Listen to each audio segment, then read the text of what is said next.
He thought it was just another low-paying job, sweeping dust from broken floors, trying to survive another day. But hidden in the shadows of that old house, he found a letter sealed in time, words from a father long gone, written to a son who never got to hear them. Reading it would shake him to his core and set him and his little boy on a journey they never expected. Because that letter didn't just belong to the past, it held the key to a future they never dreamed possible. But just when hope seemed within reach, a powerful enemy rose to take everything away. Will this single dad's fight for a home become his greatest defeat, or the miracle that changes his son's life forever? Before we get into the story, comment below where in the world you are watching from today. The morning sun barely squeezed through the thin curtains of the small apartment as Jack Miller stood at the tiny kitchen counter, carefully spreading peanut butter on wheat bread. The knife scraped the bottom of the jar, and he made a mental note to add it to his growing list of needed groceries. His movements were deliberate, almost mechanical, born from years of morning routines in this cramped space. A floorboard creaked behind him, and Jack turned to see Ethan shuffling into the kitchen, his backpack dragging on the floor. The boy's hair stuck up at odd angles, and his Spider-Man pajamas were wrinkled from sleep. "Morning, buddy," Jack said, managing a warm smile despite the weight in his chest. "Sleep okay?" Ethan nodded, climbing onto one of the mismatched chairs at their small table. The radiator was making funny noises again. Jack glanced at the old heating unit in the corner, its metal surfaces spotted with rust. "Yeah, it likes to sing at night. Maybe it's practicing for Broadway." That earned him a sleepy giggle from Ethan, and Jack's heart lifted a little. He placed the sandwich and a slightly bruised apple in front of his son, then ruffled his hair. "Eat up, champ. Bus comes in 20 minutes. While Ethan ate, Jack sipped his black coffee. Cream and sugar were luxuries this week, and studied his son's face. Even at 10, Ethan had his mother's kind eyes and gentle spirit. The thought brought a familiar ache, but Jack pushed it aside. There was no time for that now. A sharp knock at the door made them both jump. Jack's stomach tightened as he crossed the small living room, stepping over Ethan's math textbook and around the sagging couch. Through the peephole, he saw only empty hallway. But when he opened the door, a white piece of paper fluttered to his feet. The late rent notice was printed on bright pink paper, impossible to ignore, just as Mr. Henderson intended. Jack's hands trembled slightly as he read the amount due, including late fees. The numbers seemed to grow larger every time he looked at them. "What is it, Dad?" Ethan called from the kitchen. Jack quickly folded the notice and stuffed it in his pocket. "Just some mail, buddy. You about ready for school?" Ethan appeared beside him, now dressed in jeans and his favorite blue sweater, the one with the worn elbows that Jack had carefully patched last winter. Did Mr. Henderson leave another pink paper? The question caught Jack off guard. Sometimes he forgot how observant his son could be. "Yeah, he did. But don't worry about that, okay? That's Dad stuff." Ethan's face grew serious, looking older than his years. "I heard Mrs. Rodriguez say her son might need a math tutor. I could help him after school. I'm good at math." Jack's throat tightened. He knelt down to Ethan's level, placing his hands on his son's shoulders. "Hey, that's really thoughtful of you, but your job is to be a kid and do well in school. Let me handle the rest." "But I want to help," Ethan insisted, his lower lip quivering slightly. Jack pulled him into a hug, breathing in the scent of drugstore shampoo and childhood innocence. "You help me every day just by being you, kiddo. Now go brush your teeth before the bus comes." As Ethan disappeared into their tiny bathroom, Jack leaned against the wall, the pink notice feeling like it was burning a hole in his pocket.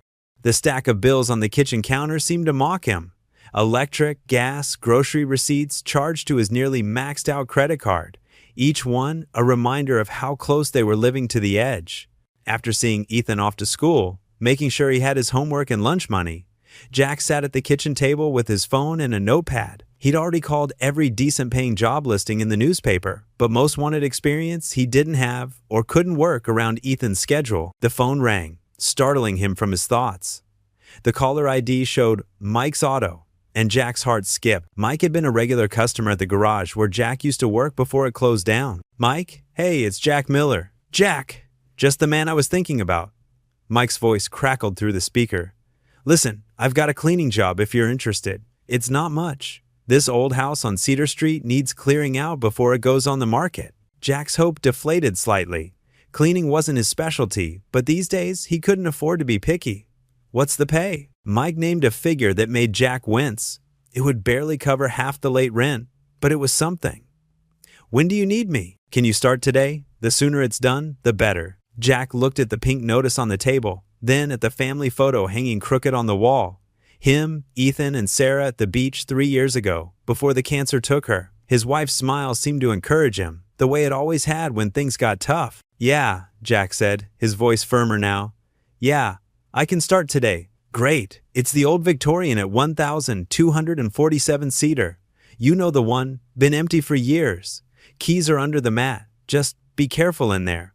Place is pretty run down." After hanging up, Jack sat in silence for a moment, listening to the rattling radiator and the distant sound of traffic outside.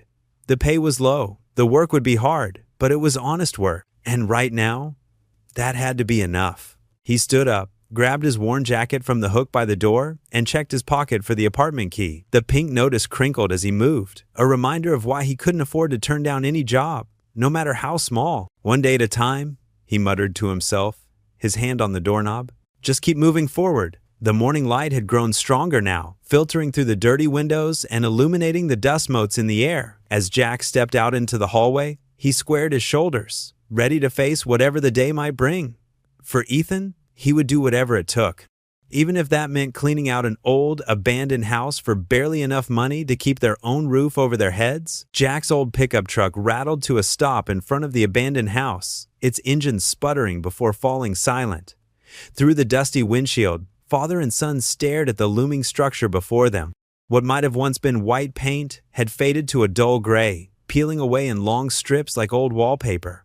The wraparound porch sagged in places, its wooden boards warped from years of neglect. "It's kind of spooky," Ethan said, pressing his face against the passenger window. His breath fogged the glass as he studied the building.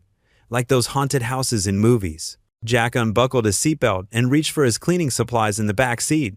"No ghosts here, buddy, just dust and cobwebs." He hadn't planned on bringing Ethan, but his usual sitter had called in sick, and he couldn't afford to miss a day's work. "Remember what we talked about? Stay close to me, and don't wander off." They climbed out of the truck, their feet crunching on the gravel driveway. The morning air was crisp, and their breath came out in small clouds. Jack juggled his cleaning supplies, a worn broom, some rags, and a bucket of cleaning solutions he'd collected over the years. Ethan stayed close to his father's side as they approached the front door. The key, left for them under a flower pot, was cold and heavy in Jack's hand. It took 3 tries to get it to turn in the stubborn lock. The door opened with a long, drawn-out creak that echoed through the empty house.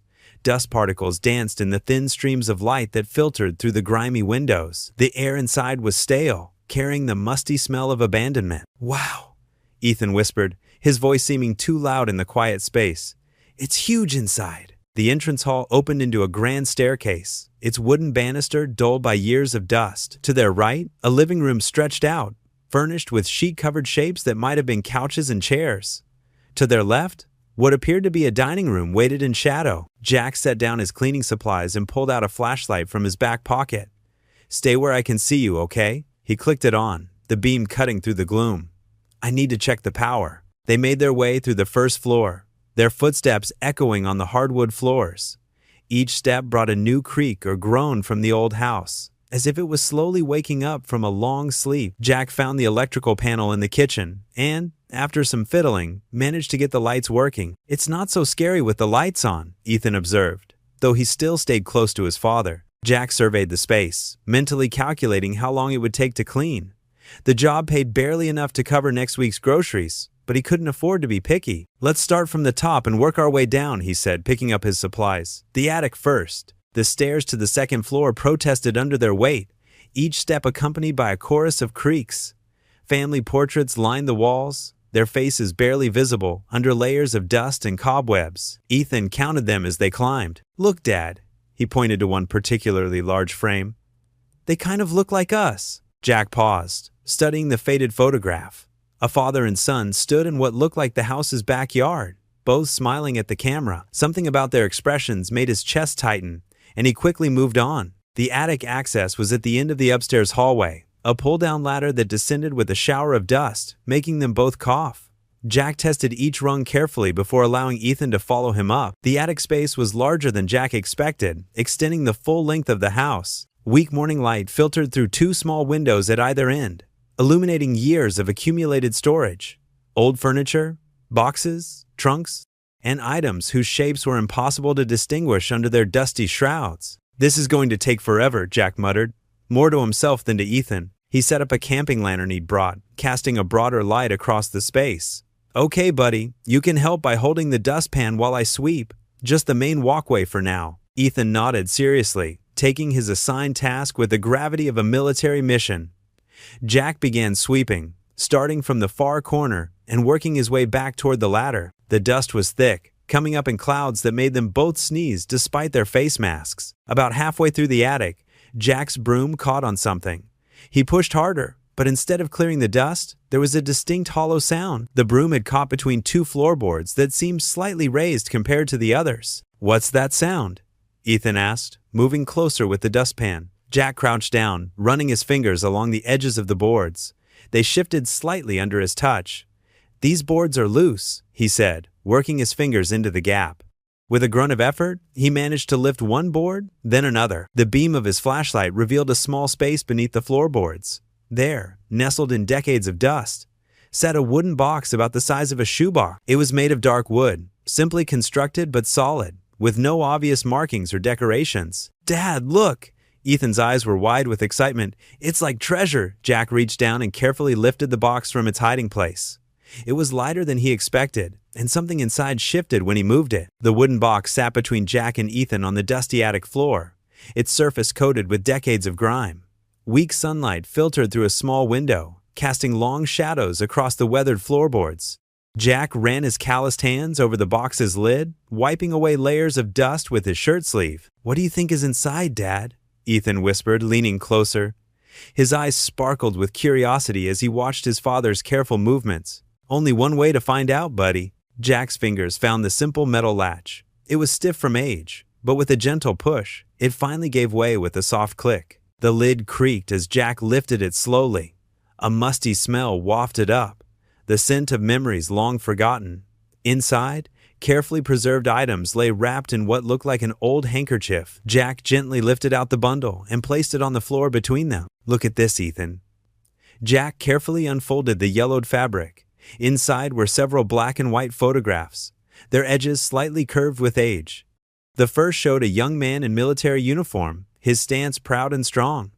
The next revealed the same man with a woman and small boy, all three smiling at the camera in front of a Christmas tree. "They look happy," Ethan observed, touching the photograph's edge with gentle fingers. "They do," Jack agreed, his voice soft. He set the photos aside and reached back into the box. His fingers brushed against something smooth, an envelope, yellowed with age but still sealed. The paper felt delicate, like it might crumble at too rough a touch. In neat handwriting across the front were the words, "My dearest son." Jack's breath caught in his throat.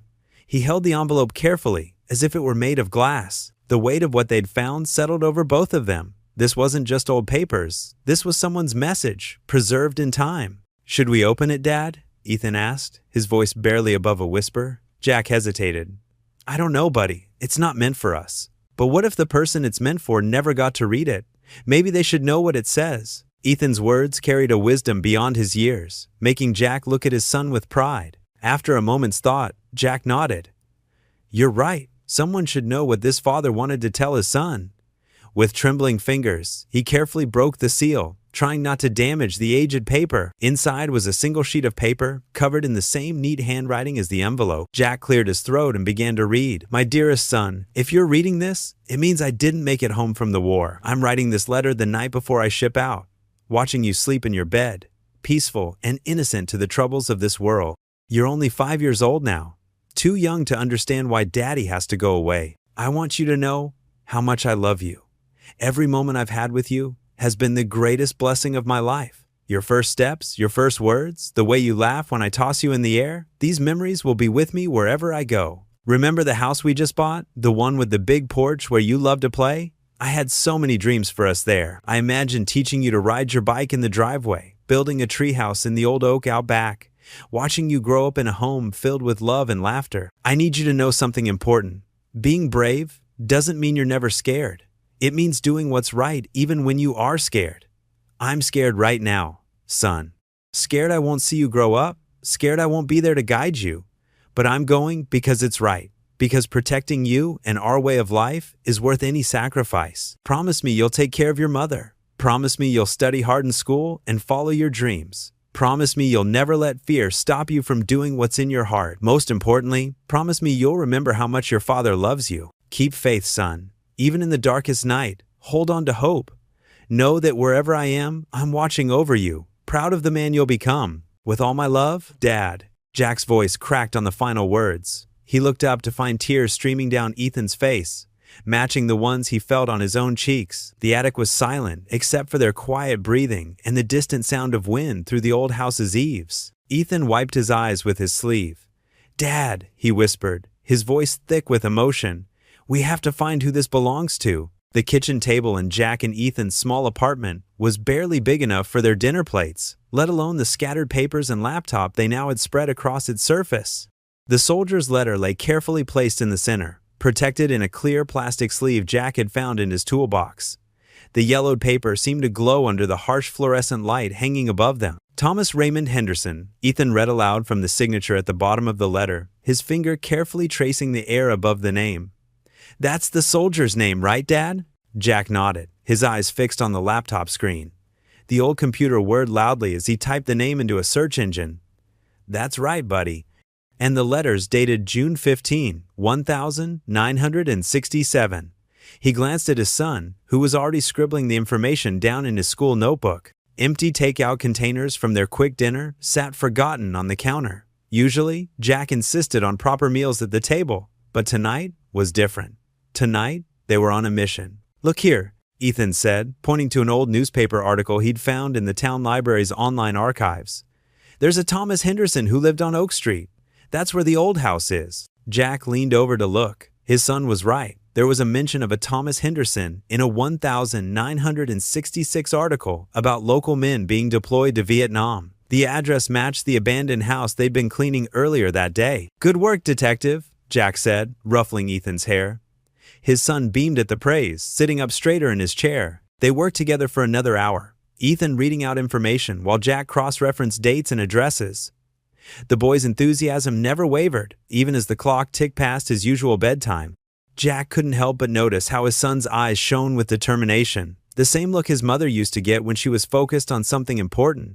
"Dad," Ethan's excited voice broke through Jack's memories. "I found something." He pushed his notebook across the table, pointing to a recent article from the local newspaper's website. Jack squinted at the small screen of their shared laptop. The article was about the town's Veterans Day celebration from the previous year. There, in a group photo of elderly veterans' family members, was a caption that made his heart skip, including Michael Henderson, son of the late Private Thomas Henderson. "He's alive," Jack whispered, almost to himself. "The son. He's still here." Ethan practically bounced in his chair. "Can we find him? Can we give him his dad's letter?" Jack clicked through several more links, his excitement growing. It took another 30 minutes of searching, but finally, they found what they were looking for. Michael Henderson was listed as a resident at Sunnyside Care Home, just on the outskirts of town. "It's only 15 minutes away," Jack said, writing down the address. He looked at his watch and sighed. "But it's already 9:30 p.m., way past visiting hours." Ethan's face fell slightly, but then brightened again.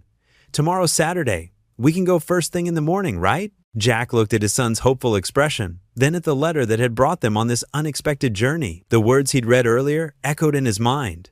A father's love reaching across decades, waiting to be delivered to a son who never got to read them. "Tell you what," Jack said, gathering their research papers into a neat pile. "If you get ready for bed right now, we'll go first thing tomorrow morning. Promise." "Really?" Ethan's eyes lit up. "You don't have any jobs tomorrow?" Jack shook his head.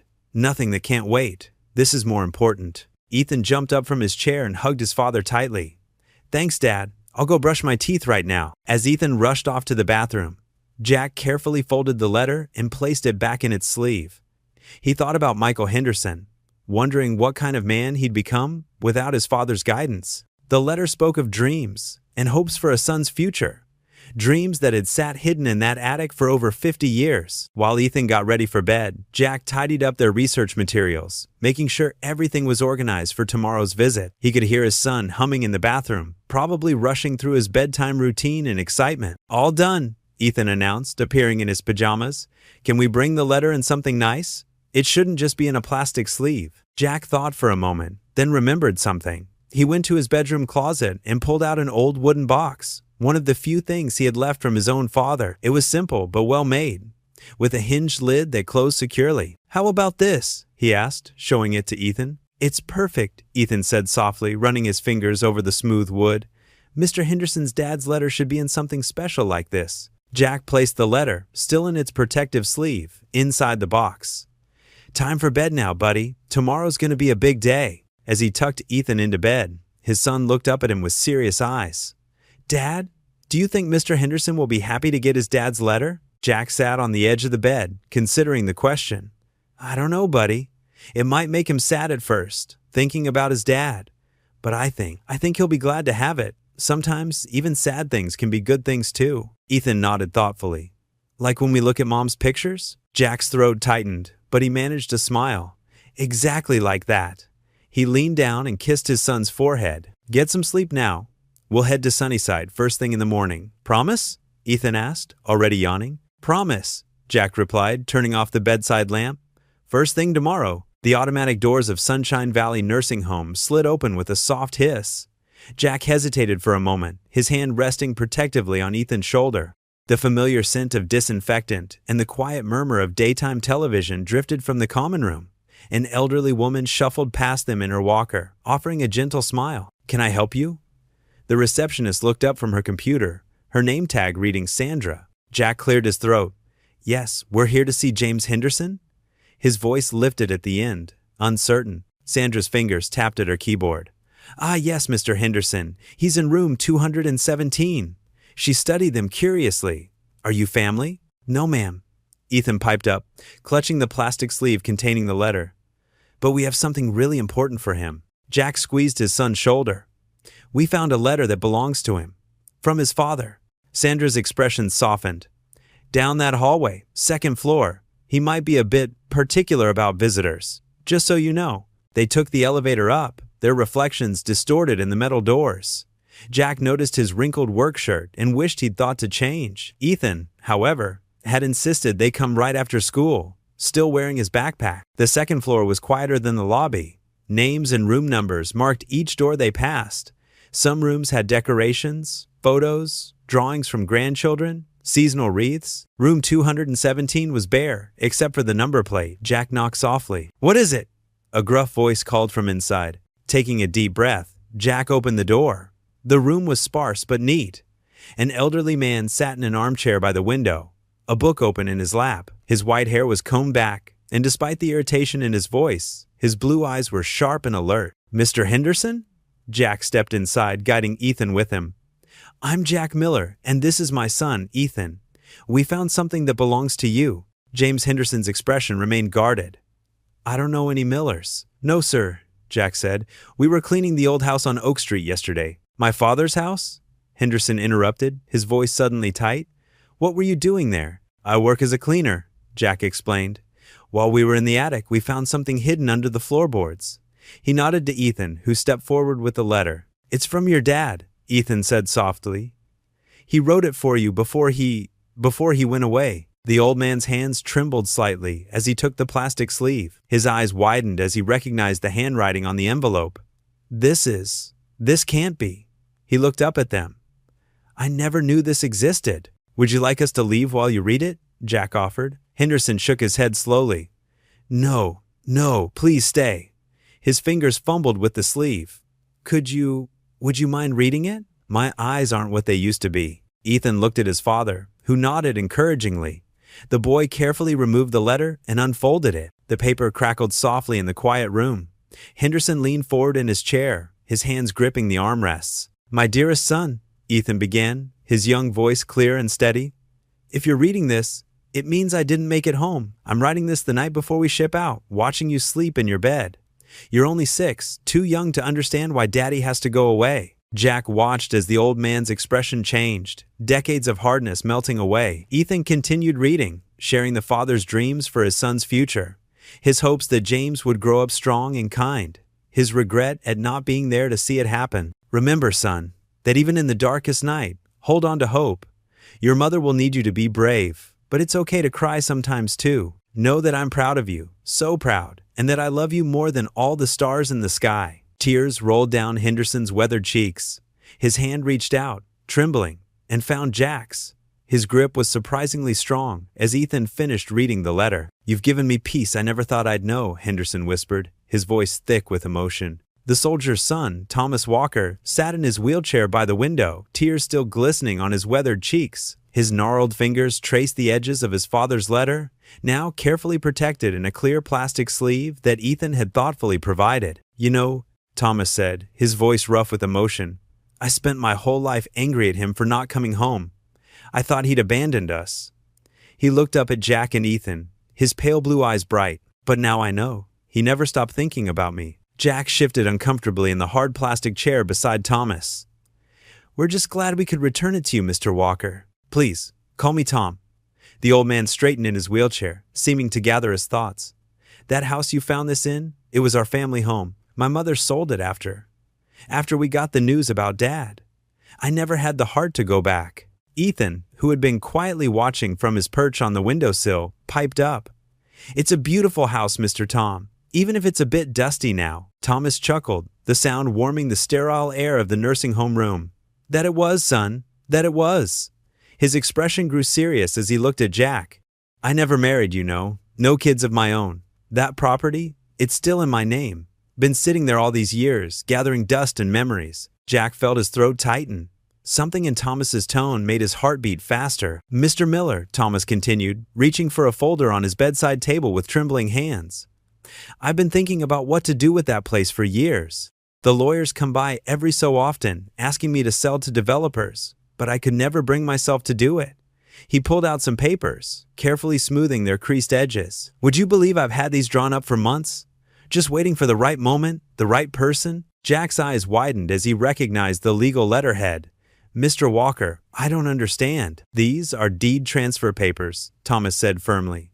"That house needs a family again. It needs children's laughter, and Christmas mornings, and birthday parties." His eyes crinkled as he smiled at Ethan.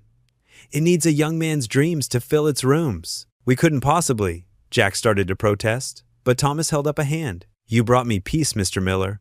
After 60 years of wondering, of being angry, you brought me my father's words." He pressed the papers toward Jack. "Let me do this, please." Ethan had moved closer, his eyes wide with wonder. "Dad?" he whispered, hope trembling in his voice. Jack looked at the papers, then at his son's face. They'd been struggling for so long, moving from one cramped apartment to another, always one missed payment away from disaster. The thought of stability, of a real home. "The taxes," Jack began practically, but Thomas was already shaking his head. "It's all taken care of. I've set up a trust to cover property taxes for the next 5 years. That should give you time to get on your feet." He smiled. "I may be old, but I'm not foolish. I want this to be a blessing, not a burden." A nurse appeared in the doorway, carrying Thomas's medication. "Time for your pills, Mr. Walker." "Just a moment, Nancy," Thomas said, pulling a pen from his drawer. His hand shook as he signed the papers, but his signature was clear and decisive. "Your turn, Mr. Miller." Jack felt like he was in a dream as he took the pen. The weight of it in his hand seemed impossibly heavy with possibility. He looked at Ethan, saw the hope shining in his boy's eyes, and signed his name. Thomas smiled, satisfied. "Nancy, here's a notary. Aren't we lucky?" He winked at Ethan. The nurse efficiently notarized the documents, making small talk as she helped Thomas with his medication. Jack sat in stunned silence, holding the papers that would change their lives forever. "There's one more thing," Thomas said, reaching for a small box under his bed. "The key. It's old-fashioned. They don't make them like this anymore." He pressed a heavy brass key into Jack's palm. "Take care of her, won't you? That house has been waiting for the right family." Ethan approached Thomas's wheelchair, surprising everyone by giving the old man a gentle hug. "Thank you, Mr. Tom. We'll make it beautiful again." Thomas patted Ethan's back, his eyes misty. "You already have, son. You already have." The nurse helped them make copies of all the documents, and soon they were walking through the nursing home's corridors, their footsteps echoing on the linoleum floors. Jack clutched the folder containing the deed papers, still unable to believe what had just happened. As they pushed through the automatic doors into the afternoon sunlight, Ethan grabbed his father's hand, something he hadn't done in public for months, claiming he was too old for that now. "Dad," he said, his face glowing with joy, "we have a real home now." Jack squeezed his son's hand, feeling the warmth of the sun on his face and the weight of the house key in his pocket. For the first time in years, he felt something he'd almost forgotten: hope. Jack and Ethan stood at the entrance of their newly acquired house, keys jingling in Jack's trembling hand. The afternoon sun streamed through the dusty windows, casting long shadows across the wooden floors. Despite the cobwebs and years of neglect, both father and son saw something beautiful. They saw possibility. "Can you believe it, Dad?" Ethan bounced on his toes, his eyes bright with excitement. "Our very own house!" Jack smiled, ruffling his son's hair. "Let's take another look around, buddy. But this time, let's think about what we want to do with each room." They stepped into the living room, their footsteps echoing against the bare walls. Ethan spun in circles, arms spread wide. "We could paint these walls yellow, like sunshine, and maybe put a big, comfy couch right here." He pointed to a spot near the bay window. "Yellow, huh?" Jack chuckled, already picturing weekends spent with paintbrushes in hand. That would definitely brighten things up. Moving through the house, they discovered new details they hadn't noticed during their cleaning job. The kitchen had old-fashioned cabinets with glass fronts, perfect for displaying dishes. The wooden banister leading upstairs was carved with delicate patterns under layers of dust. "Look at these built-in shelves, Dad." Ethan ran his fingers along the empty bookcase that lined one wall. "I could put all my books here, and maybe that model airplane we're building together." Jack nodded, his throat tight with emotion. For years, he'd watched Ethan try to make the best of their tiny apartment, storing his few possessions in boxes under his bed. Now his son could spread out, could have space to grow. They climbed the creaking stairs to the second floor. Ethan darted from room to room, claiming the smallest bedroom as his own. "It has the best view of the backyard," he declared, pressing his nose against the window glass. Jack joined him at the window, looking out at the overgrown yard below. "Speaking of the backyard, what do you think about planting a garden? We could grow our own vegetables." "Really?" Ethan's eyes widened. "Could we plant tomatoes? And maybe some flowers for Mom?" Jack wrapped an arm around his son's shoulders, squeezing gently. "That's a wonderful idea, buddy. Mom would have loved that." They spent the next hour planning and dreaming. Ethan pulled out a notepad from his backpack and started making lists. Things we need and things we want to do. Jack watched as his son's neat handwriting filled the pages with items like paint for walls, seeds for garden, and big welcome mat for front door. In the kitchen, Jack tested the faucets. They'd need some work, but the pipes seemed solid. The old stove would have to be replaced, but he could handle that. Years of fixing things for other people had taught him plenty about home repairs. "Dad," Ethan called from the back door, "come look at this." Jack followed his son's voice to find him standing on a small back porch. The wooden boards creaked under their feet, but the structure was sturdy enough. "We could put chairs out here," Ethan said, gesturing enthusiastically. "And maybe hang one of those porch swings like Mrs. Martinez has at her house. We could sit out here and watch the stars at night." Jack's heart swelled. After years of struggle, watching his son's face light up with hope and excitement felt like a miracle. This house wasn't just walls and a roof. It was a chance to give Ethan the childhood he deserved. They were discussing where to plant the vegetable garden when a sharp knock at the front door echoed through the empty house. The sound was authoritative, demanding attention. "Stay here, buddy," Jack said, patting Ethan's shoulder before heading to the front door. Opening it, Jack found himself face to face with a man in an expensive suit, holding a leather briefcase. His polished appearance seemed out of place on the worn front porch. "Mr. Miller?" The man's voice was crisp and professional. "I'm Richard Hale, attorney for Riverside Development Corporation." He extracted a thick envelope from his briefcase. "I'm here to serve you notice regarding this property." Jack's stomach clenched. "Notice?" "Yes. I'm afraid this house is already tied up in development plans. The entire block is slated for demolition to make way for luxury condominiums." He held out the envelope. "These documents outline the legal dispute regarding ownership rights. You'll find all the relevant court dates and contact information inside." Jack took the envelope, his hands numb. Behind him, he heard Ethan's footsteps approaching. "Dad?" Ethan's voice was small, uncertain. "What's going on?" The attorney's eyes flickered to Ethan, then back to Jack. His expression softened slightly, but his voice remained firm. "I suggest you review these documents with legal counsel as soon as possible, Mr. Miller. Time is of the essence in these matters." The kitchen was dim as evening settled in, with only a single battery-powered lantern casting a warm glow across the old wooden table. Jack and Ethan sat side by side, the soldier's letter spread carefully between them. The paper had taken on an almost golden hue in the lantern light, its creases deep from years of being folded. "Read it again, Dad," Ethan whispered, his small hand resting on the edge of the yellowed paper. Please? Jack nodded, clearing his throat. His voice was soft but steady as he began to read the familiar words. My dearest son, if you're reading this, it means I didn't make it home. But don't be sad. I want you to know that every step I took, every choice I made, was to make sure you'd have a better tomorrow. Ethan closed his eyes, letting the words wash over him. Jack paused, his finger tracing the careful handwriting. The sound of crickets filtered in through a broken window pane, nature's quiet symphony accompanying the letter's message. The house may not look like much now, Jack continued reading, but it was built with love. Your grandfather's hands laid these floors. Your grandmother planted the roses that still bloom in spring. Every nail, every board holds our family's story. A cool breeze rustled through the kitchen, making the lantern's flame dance. Empty cabinets creaked, and somewhere upstairs, loose shutters tapped against the siding. But these sounds didn't frighten them anymore. They were the house's heartbeat, its way of reminding them it was still alive. We can fix it up, Dad, Ethan said, his voice full of determination. I can help. I'm good at organizing things, and I can hold the flashlight when you're working. Remember how I helped Mrs. Peterson clean her garage last summer? Jack smiled, remembering how proud Ethan had been of earning his first $5. You're right, buddy. You're a great helper.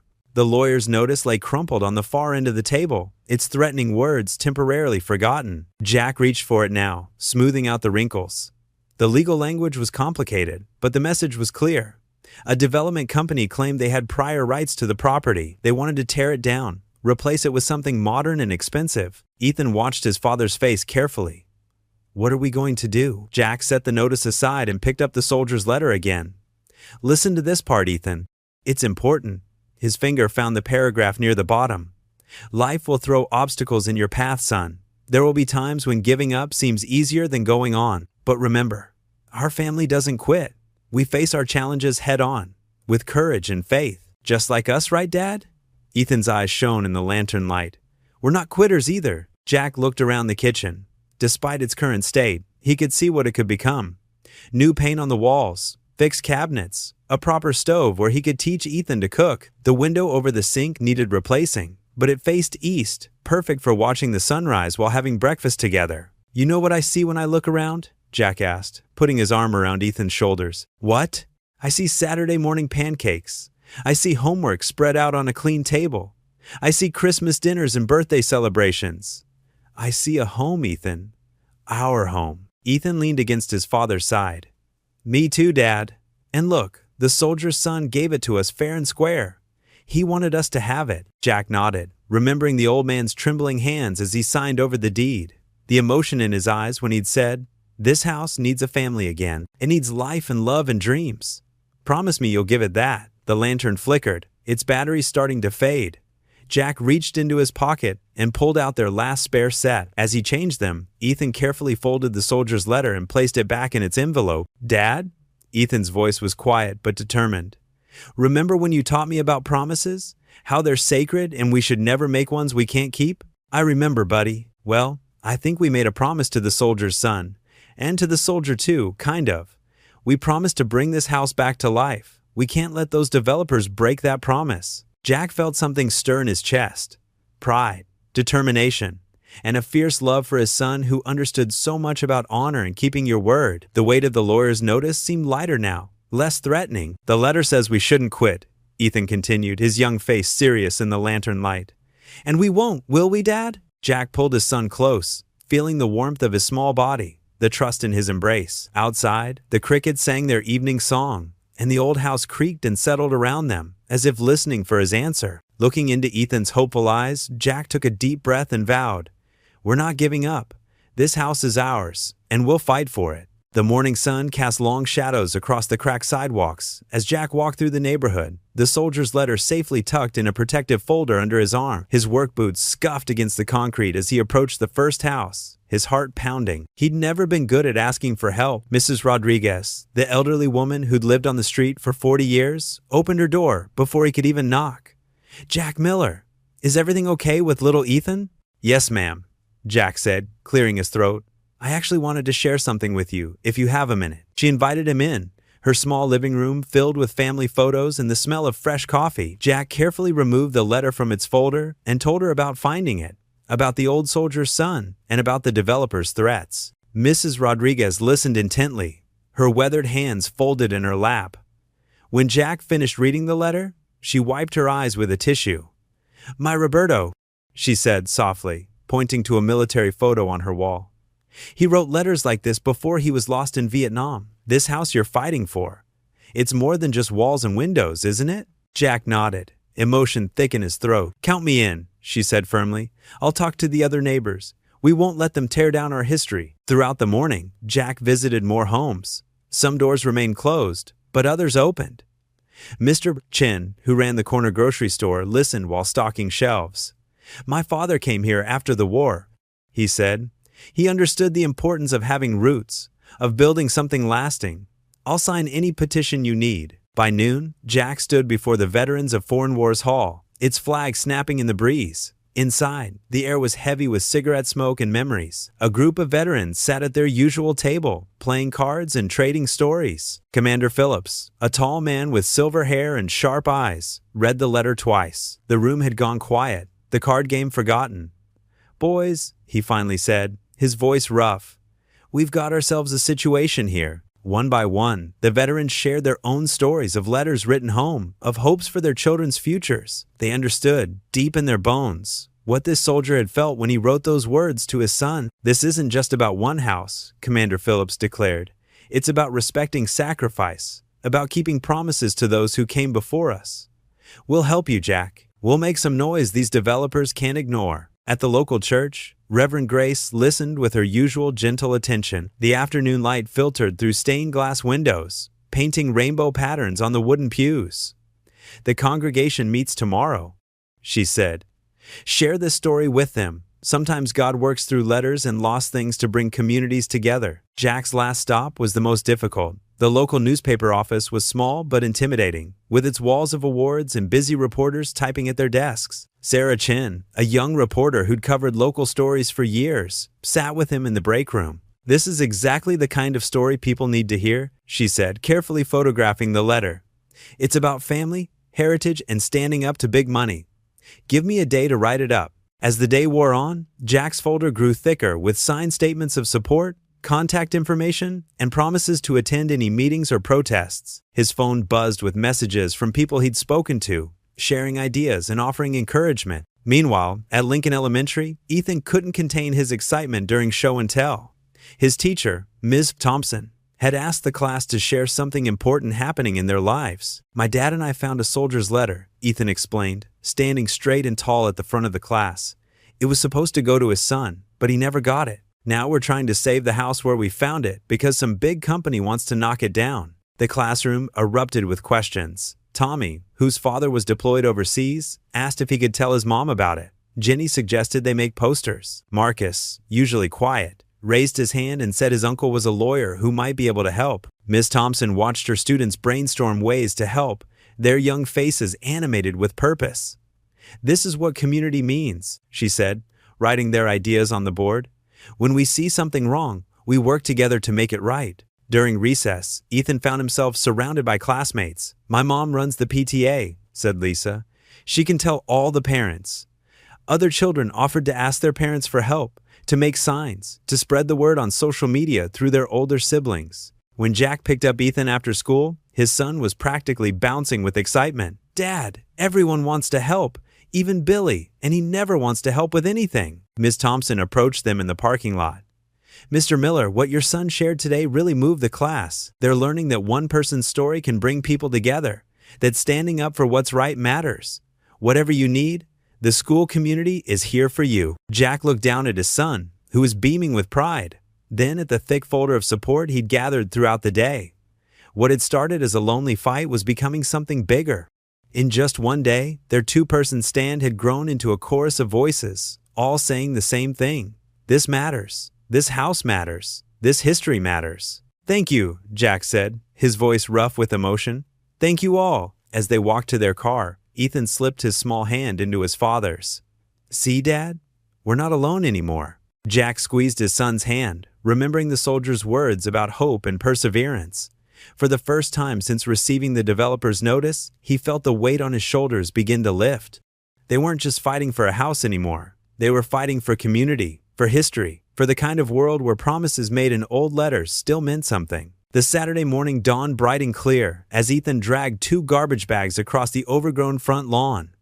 His father followed behind with a rusty wheelbarrow filled with gardening tools they'd borrowed from neighbors. The weeds had grown knee-high, choking out what might have once been flower beds. "Where do we even start, Dad?" Ethan asked, dropping the bags and putting his hands on his hips as he surveyed the yard. Jack ran a hand through his graying hair. "One small piece at a time, buddy. That's how you tackle any big job." They started near the front steps, pulling weeds and collecting old newspapers that had blown against the foundation. Ethan worked with determination, his small hands protected by oversized garden gloves that kept slipping off. "Look what I found," Ethan called out, carefully lifting a ceramic garden gnome from beneath a tangle of dead vines. Though covered in dirt, its red hat and cheerful smile were still visible. "Can we keep him?" "Sure thing," Jack said, watching his son carefully clean the gnome with his sleeve. "He probably gets lonely out here all by himself." As they worked, Mrs. Rodriguez from next door peered over her fence. "You boys need some help?" she called out, already wearing gardening gloves of her own. Before Jack could politely decline, Ethan waved enthusiastically. "Yes, please. We're trying to make our house look nice again." Mrs. Rodriguez disappeared briefly, returning with her own rake and several flowering plants in plastic containers. "These daylilies need a new home," she said, joining them in the yard. "They'll spread like crazy once they take root." The sound of their work drew more attention. Mr. Chin from across the street wandered over with his teenage son, both carrying paint scrapers and brushes. "Those shutters need some attention," Mr. Chen observed, pointing to the peeling paint. "We have some spare exterior paint in the garage." Jack felt overwhelmed by the offers of help, but Ethan's excitement was contagious. Soon, the yard became a hub of activity. The Peterson kids from 2 doors down brought cold lemonade and helped collect branches. Their mother arrived with sandwiches wrapped in wax paper, insisting everyone needed to keep up their strength. The transformation was remarkable. Neighbors shared stories as they worked, telling tales of the house in its glory days. Mrs. Rodriguez remembered garden parties in the backyard, while Mr. Chen recalled the previous owners helping his family when they first moved to the neighborhood. "This house has good bones," Mr. Peterson said, stepping back to admire their progress on the freshly painted shutters. "Just needed some tender, loving care." Ethan worked tirelessly, his face smudged with dirt but beaming with pride. He organized the younger kids into a cleanup crew, making a game of who could fill their trash bag first. Their laughter echoed across the yard, a sound that seemed to breathe life back into the old house. By mid-afternoon, the front yard had been transformed. Fresh mulch bordered neat flower beds where Mrs. Rodriguez's daylilies now sat. The shutters gleamed with new dark green paint, and the walkway had been swept clean.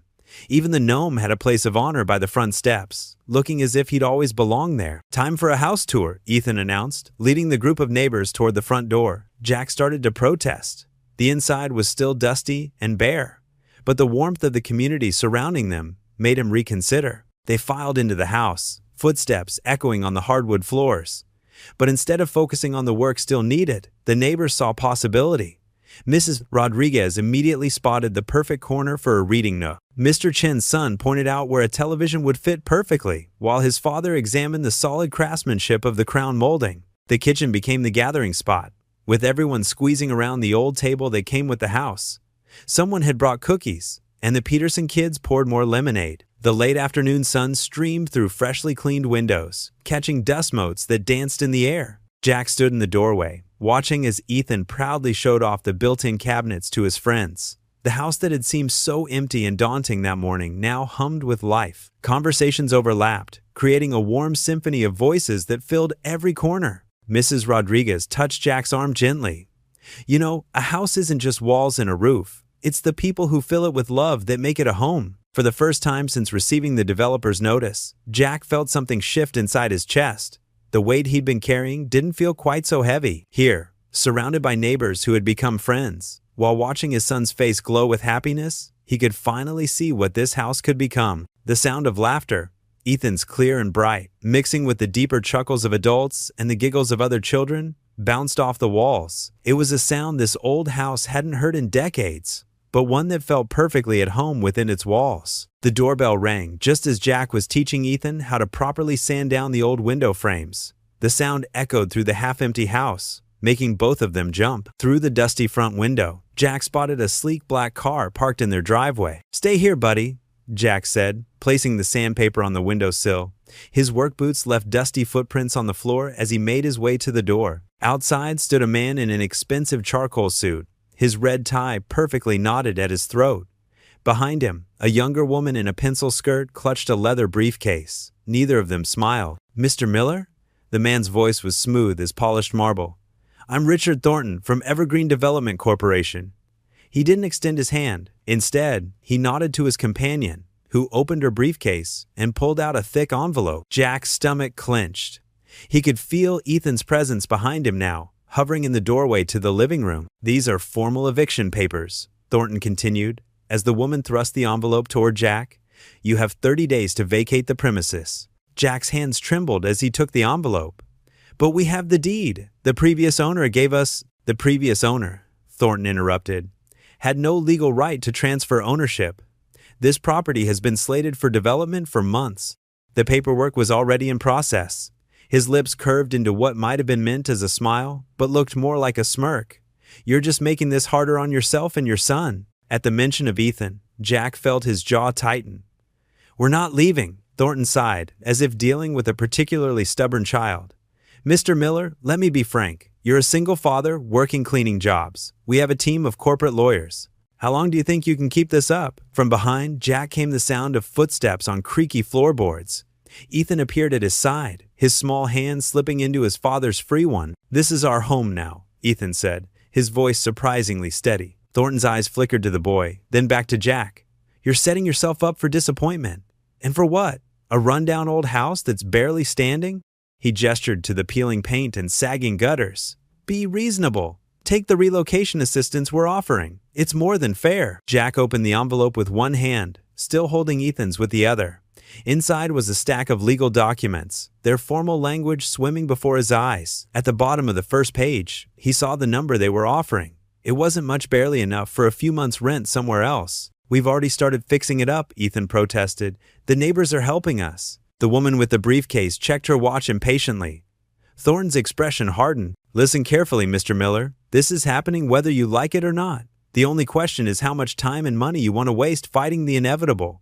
He straightened his tie. "I've seen this play out dozens of times. The little guy always loses." Jack felt the weight of the papers in his hands, the weight of Thornton's words pressing down on his shoulders. The man was right. How could he possibly fight this? He barely had enough money for groceries, let alone lawyers. The hope that had been building over the past few days began to crumble. "You have 30 days, Thornton repeated. "I suggest you use them wisely." He turned on his heel, his expensive shoes crunching on the gravel driveway as he walked back to the car. Jack closed the door slowly, his hands shaking so badly now that he dropped the envelope. Papers scattered across the worn floorboards. He slumped against the wall, sliding down until he sat on the floor, his head in his hands. "What are we going to do, Dad?" Ethan's voice was small. Jack couldn't look at his son. Maybe he's right. Maybe we're just fooling ourselves."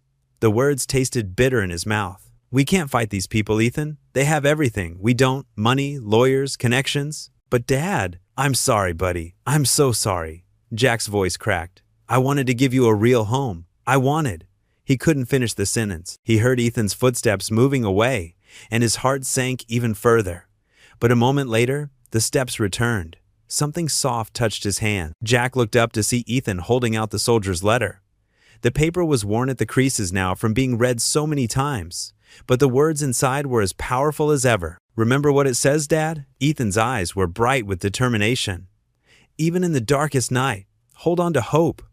The soldier wrote that for his son when things seemed impossible too. Jack took the letter with trembling fingers, feeling its weathered texture. He remembered the elderly man's face at the nursing home, how the long-lost words had brought him peace after so many years of wondering. "The soldier never gave up," Ethan continued, sitting down next to his father. "Even when he was far away and scared, he kept believing in something better.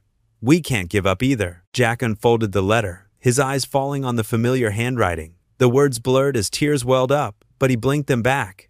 His son's small hand found his again, squeezing tight. The developer's threats still hung heavy in the air, and the eviction papers lay scattered around them like fallen leaves. But as Jack held the letter in one hand and his son's hand in the other, he felt something shift inside his chest. It wasn't exactly hope, not yet, but it was the beginning of something stronger than fear. The Bedford Town Hall buzzed with nervous energy as people filed into the wood-paneled meeting room. Rows of metal folding chairs creaked under the weight of concerned citizens. Jack Miller sat in the third row, his work-worn hands clasped tightly in his lap. Next to him, Ethan fidgeted with the edges of the old letter they'd found, now carefully preserved in a plastic sleeve. "There sure are a lot of people," Ethan whispered, his eyes wide as he scanned the crowded room. Jack nodded, trying to hide his anxiety. Their elderly neighbors, the Hendersons, sat to their left, while Mrs. Patterson from the Veterans Widows Group occupied the seat to their right. Behind them sat at least 24 other supporters, wearing hastily made Save the Miller House buttons that Ethan's class had created during art period. At the front of the room, 7 council members sat behind a curved desk, their faces stern under the harsh fluorescent lighting. To their right, a group of men in expensive suits huddled around laptops and presentation boards. The developers team looked confident, their shoes gleaming and their ties perfectly straight. Mayor Thompson's gavel cracked against the wooden block. "This town council meeting will now come to order. Tonight's main agenda item concerns the proposed Crystal View development project and the property dispute regarding 1879 Maple Street." Jack's stomach churned. They'd spent weeks preparing for this moment, gathering signatures and support. But seeing the developers' sleek presentation materials made their homemade posters feel inadequate. Richard Thorne, the lead developer, stood first.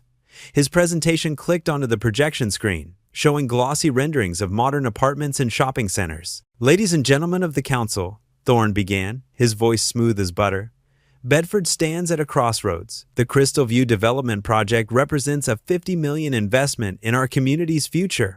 We're talking about 200 new jobs, increased tax revenue, and modern housing options that will attract young professionals to our aging town." Murmurs rippled through the crowd. Thorne clicked through more images, each one showcasing gleaming buildings that looked nothing like Bedford's modest downtown. "The property in question has been derelict for years," Thorne continued. "While we sympathize with Mr. Miller's situation, the fact remains that our legal claim to the property predates his recent acquisition." He emphasized the last word with a slight sneer. "The previous owner had no legal right to transfer the deed," added one of Thorne's lawyers, standing to distribute thick packets to the council members. "Our documentation clearly shows." Jack's heart sank as the lawyer droned on about zoning laws and property rights. Next to him, Ethan clutched the letter tighter, his small face set with determination. Several community members spoke up in support of Jack and Ethan. Mrs. Patterson talked about her late husband, who had grown up next door to the old house. Mr. Henderson shakily stood with his cane to remind everyone about the neighborhood's historical significance. But the developers team had an answer for everything: jobs, progress, the future. Their words made Jack and Ethan's dreams sound small and selfish in comparison. Mayor Thompson checked his watch. "We have time for one more speaker before the council begins deliberations." Ethan tugged at Jack's sleeve. "Dad," he whispered, "can I read it, please?" Jack hesitated. They hadn't planned this. But looking into his son's eyes, he saw the same quiet strength that had carried them through every challenge since losing Ethan's mom. "The chair recognizes Ethan Miller," Mayor Thompson announced, his expression softening slightly at the sight of the small boy making his way to the podium. Ethan carefully removed the letter from its protective sleeve. The paper trembled slightly in his hands as he adjusted the microphone lower. The room fell silent. "This letter was written by Sergeant James Cooper to his son Tommy in 1953, Ethan began, his clear voice carrying through the quiet room. "We found it in the house that's been my home for the past few months. The only real home I remember having since Mom died." Jack's throat tightened as Ethan started reading. "My dearest son, by the time you read this, I pray this war will be long over. I'm writing from a tent in Korea, thinking about the house on Maple Street where your mother is raising you. Every night, I picture you sleeping in your room, the one with the window that looks out on Mrs. Gardner's rose bushes. I dream about the man you'll become. Not the things you'll own or the job you'll have, but the heart you'll carry. This house isn't just walls and a roof. It's the place where I first held you, where you took your first steps, where I promised your mother I'd give you a future worth believing in. Some men here talk about the buildings they'll build when they get home, the fortunes they'll make. But son, I've learned that the greatest wealth isn't in what we build up, but in what we pass down. Love, honor, the courage to stand for what's right, even when it's hard. If I don't make it home, know that this house holds not just my memories, but my hopes. Every creaky floorboard, every chipped windowsill, every midnight prayer whispered in its rooms, They're all part of your heritage. A heritage built not on dollars and cents, but on the dreams of those who came before, believing in those who'd come after. Ethan's voice grew stronger as he continued reading. Tears rolled silently down Mrs. Patterson's cheeks. Even some of the council members were dabbing at their eyes. Whatever you do with this house, Tommy, remember that it's more than property. It's a promise that love endures, that sacrifice matters, that the dreams of fathers can live on through their sons. With all my love and faith in you, Dad. The room remained absolutely still as Ethan carefully folded the letter. Even Richard Thorne had lost his practiced smile, staring at his expensive shoes. Tommy Cooper's words, written decades ago in a distant war, hung in the air like a prayer. In that moment, the gleaming renderings of Crystal View Development seemed to fade into insignificance against the weight of one father's love letter to his son. Ethan walked back to his seat amid complete silence, his small shoulders straight and proud. Jack pulled him close, his own eyes wet with tears. The morning sun streamed through the dusty windows of the old house, casting long shadows across the kitchen table where Jack sat counting small stacks of bills and checks. His coffee had gone cold, forgotten as he focused on organizing the donations that had started arriving after the town meeting. Some were just $5 or $10, tucked into envelopes with encouraging notes. Others were larger contributions from local business owners who'd been moved by Ethan's reading of the soldier's letter. Mrs. Henderson from next door had set up a donation jar at her quilting circle. The veterans group downtown had passed the hat around during their weekly meeting. Even Ethan's classmates had organized a bake sale, raising nearly $200 in quarters and crumpled dollar bills. Jack carefully recorded each amount in a notebook, his handwriting neat and precise.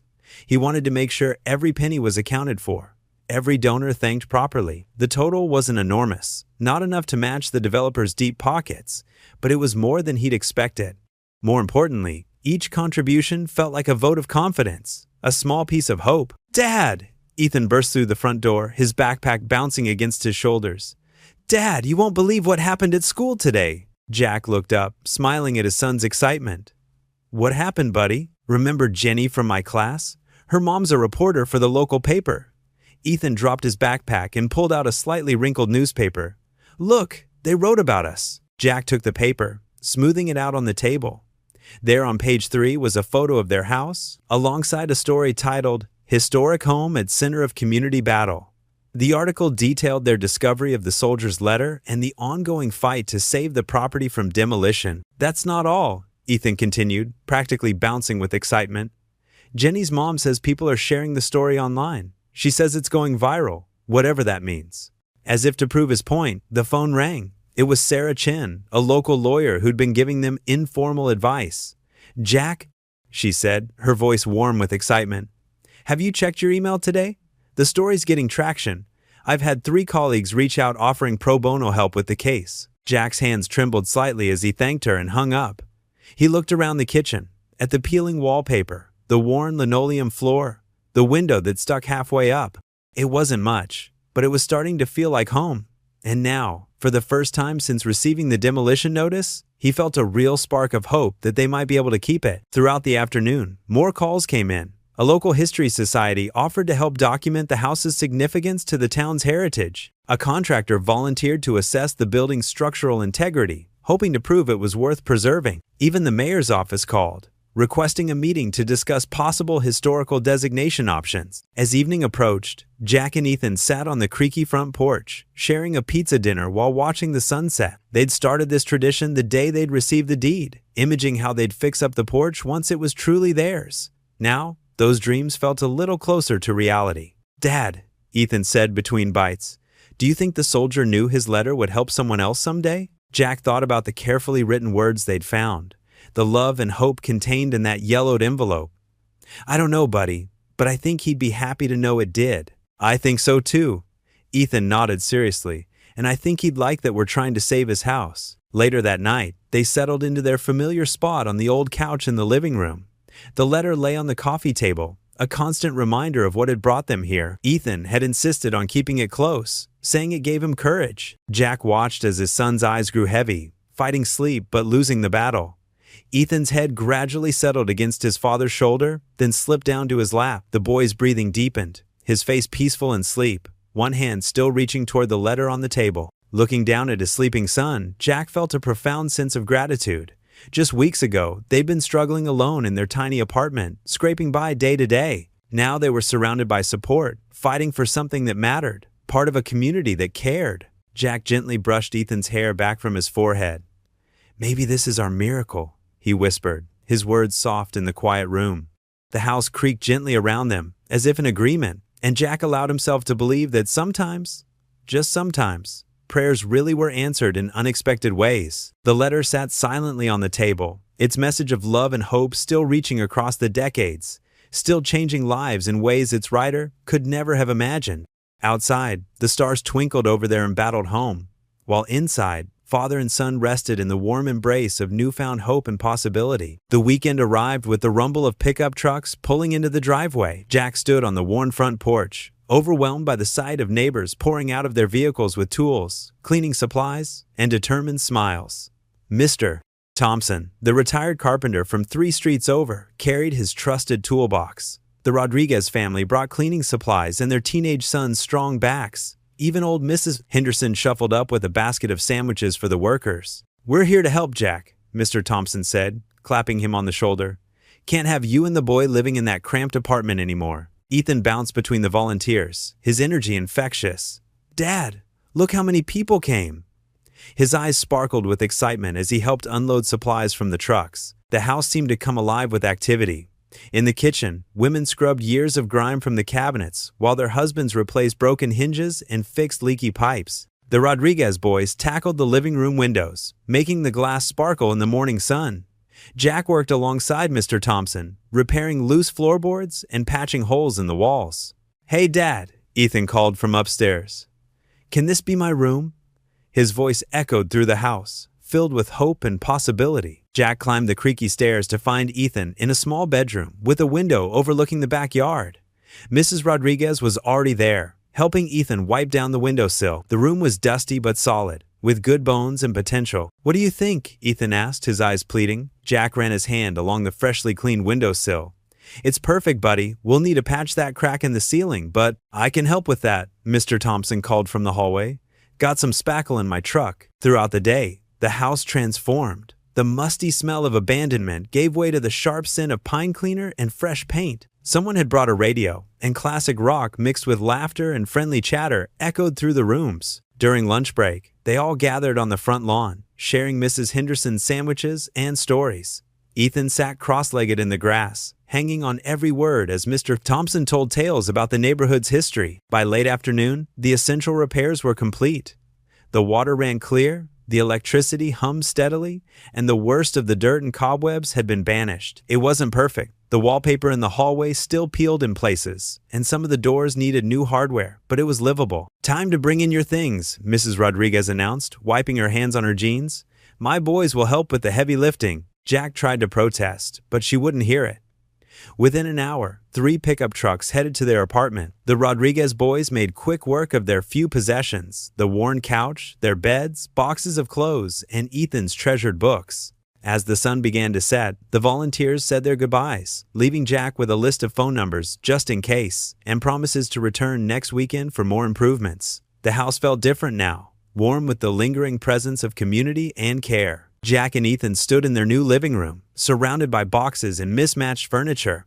Their old belongings looked somehow different here, as if they too were getting a fresh start. "Can we sleep here tonight, Dad?" Ethan asked, clutching his pillow. "Please?" Jack looked around. The basics were in place: running water, electricity, and their beds were set up. It wasn't fancy, but it was theirs. "Yeah, buddy, we can sleep here tonight." They worked together to make their beds, Ethan chattering excitedly about his plans for his room. Jack smiled, watching his son bounce around the space, already at home. As night fell, they realized they hadn't brought any groceries. Jack found a box of crackers and some peanut butter in their hastily packed kitchen supplies. They sat cross-legged on the kitchen floor, making impromptu sandwiches under the glow of a camping lantern they'd found in one of the boxes. "This is the best dinner ever," Ethan declared, licking peanut butter from his fingers. Jack laughed, the sound echoing in the empty kitchen. "Really? Better than pizza?" "Way better," Ethan nodded seriously, "because it's our first dinner in our house." He emphasized the word "our" with pride. A blob of peanut butter dropped from Ethan's sandwich onto his shirt, and they both burst out laughing. The sound of their shared joy filled the kitchen, bouncing off the walls and settling into the bones of the house like a blessing. Sitting there on the floor with his son, sharing a simple meal and genuine laughter, Jack felt something shift inside him. This wasn't just a building they were fighting for, it was already their home, filled with hope and possibility. Looking at Ethan's happy face in the lantern light, he knew that whatever challenges lay ahead, this moment made everything worth it. The morning sun filtered through the freshly cleaned windows of their kitchen. Jack stood at the counter, stirring his coffee while watching Ethan tackle his math homework at their makeshift dining table. Really just a fold-out card table they'd found in the basement, but it was theirs, and that made all the difference. The phone rang, its shrill tone cutting through the peaceful morning routine. Jack recognized the number, their lawyer's office. His heart quickened as he answered. "Mr. Miller?" The lawyer's voice was heavy, hesitant. "I'm afraid I have some difficult news." Jack's hand tightened around the phone. "Go ahead. The court ruled this morning. They sided with the developer." The words hit Jack like a physical blow. He steadied himself against the counter, aware of Ethan's curious eyes on him. "There must be some mistake," Jack managed, his voice barely above a whisper. "What about the deed? The previous owner's wishes?" "I'm sorry, Mr. Miller. The developer's legal team successfully argued that the property transfer wasn't properly executed. They've been granted full rights to proceed with demolition." The lawyer paused. "They've set a date, 30 days from today." Jack's coffee cup slipped from his trembling fingers, shattering on the floor. Ethan jumped up, alarm spreading across his young face. "Dad, what's wrong?" The lawyer continued speaking, but Jack could barely process the words. Something about appeals and options, but all he could focus on was the coffee spreading across the floor they'd just scrubbed clean yesterday. "Thank you," Jack muttered into the phone before hanging up. He grabbed a dish towel and knelt to clean up the mess, his movements mechanical. "Dad?" Ethan's voice quivered. "Please tell me what happened." Jack looked up at his son, seeing the fear in those innocent eyes. The same eyes that had lit up with such hope when they'd first gotten the house. The eyes that had sparked with determination during the town meeting. How could he tell him? Jack's voice cracked. He cleared his throat and tried again. "We lost, buddy. The court. They gave the house to the developers." Ethan's face paled. "But they can't. This is our home now. We fixed it up and everything." "They can." Jack's words came out hollow. "They're going to tear it down in 30 days. "No!" Ethan's shout echoed through the house. "That's not fair. What about Mr. Thompson's new porch railings? And Mrs. Henderson's flowers she planted? What about the soldier's letter?" Jack stood slowly, his legs feeling like lead. Sometimes life isn't fair, son." "Then we'll fight harder," Ethan insisted, his small fists clenched. "We'll get more people to help. We'll write to the newspaper again. Ethan, stop." Jack's voice came out sharper than he intended, making his son flinch. He softened his tone. "Just stop, please." The morning light that had seemed so promising minutes ago now felt harsh and mocking. Jack walked to the living room window, staring out at the neighborhood that had become their community. How many hours had these people invested in helping them? How many promises had he made about turning this place into something special? Behind him, he heard Ethan's footsteps following. "Remember what the soldier wrote in his letter, Dad? About never giving up hope?" "That was different," Jack said, his shoulders sagging. "That was a man writing to his son during war. This is just a house." "It's not just a house." Ethan's voice cracked with emotion. "It's our home. It's where you smiled again. It's where people care about us." Jack turned to face his son, feeling the weight of failure crushing him. Everything he'd tried to build for Ethan, everything he'd dared to hope for, was crumbling again, just like after losing Ethan's mother. Just like every other time he'd thought things might get better. "I don't know what else to do," Jack admitted, slumping onto their second-hand couch. "I've tried everything. The lawyers, the town council, the community support. It wasn't enough. I failed you again." Tears welled up in Ethan's eyes. "But Dad," he whispered, his voice small and trembling, "we can't give up now." Jack stared at his hands, unable to meet his son's pleading gaze. The morning ticked by in heavy silence, broken only by the distant sound of birds singing outside. Oblivious to the dreams crashing down around the Miller family. Rain pelted against the windows of the old house, creating a steady drumbeat that matched Jack's troubled thoughts. He sat alone at the kitchen table, illuminated only by a single lamp that cast long shadows across the room. Scattered before him lay a mess of papers, bills marked "Final Notice" in angry red letters, the court's demolition order, and a stack of unpaid invoices from their lawyer. The ancient radiator clanked and wheezed, struggling to keep the drafty house warm.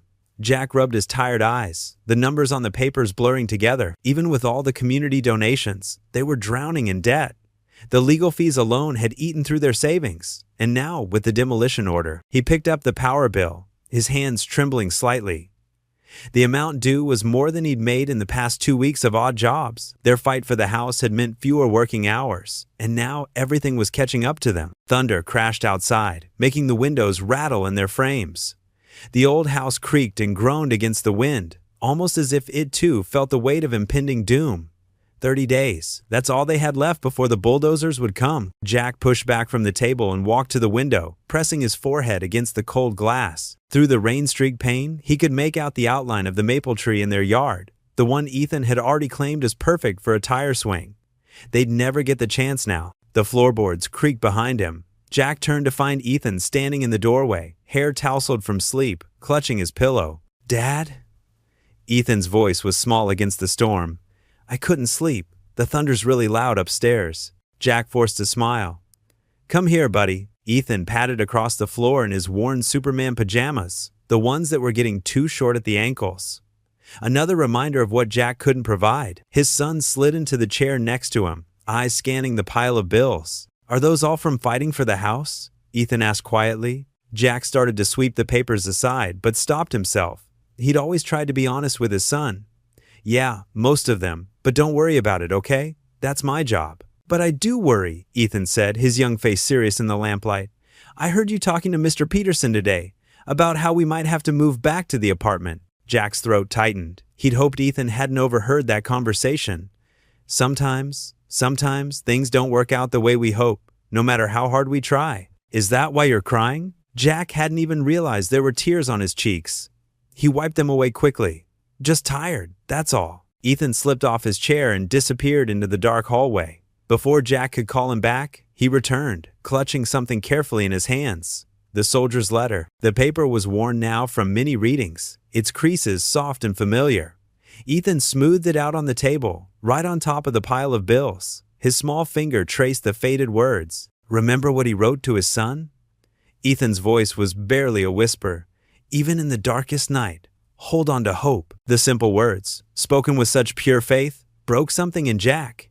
He covered his face with his hands, as the tears came freely now. Ethan climbed into his lap, wrapping thin arms around his neck. The letter pressed between them. "Even in the darkest night," Ethan repeated softly. "Hold on to hope." Jack pulled his son close, shoulders shaking with silent sobs as the rain continued to fall outside. The letter, that precious message from another father to another son, lay in his lap, a reminder that even in the deepest despair, love endured. The morning sun struggled through rain-washed windows, casting weak shadows across Jack's face as he opened his eyes. He'd fallen asleep in the rickety kitchen chair, his neck stiff from the awkward position. The bills and court papers were still scattered across the table, now joined by dried teardrops from the night before. Dad, wake up." Ethan's voice carried a surprising energy that made Jack straighten in his chair. His son burst into the kitchen, clutching his tablet. "I know what we need to do." Jack rubbed his eyes, trying to shake off the heaviness of defeat. "What are you talking about, buddy? Remember Tommy from my class? His big sister makes videos that lots of people watch online. She told me sometimes when people share their stories, others want to help." Ethan's eyes sparkled with determination. "We should tell our story, Dad. About the letter, about this house, about everything." Jack started to shake his head. "Ethan, I don't think—" "Please, Dad." Ethan's voice softened. "You always tell me to try my best, even when things seem impossible. Remember what the letter says about hope?" Those words hit Jack hard. Here was his 10-year-old son, showing more courage than he was. He looked at Ethan's hopeful face and felt something shift inside him. Maybe it was time to listen to his boy's wisdom. "Okay," Jack said slowly. "What's your plan?" Ethan's face lit up. He pulled out his tablet and started explaining how they could record themselves reading the letter and sharing their story.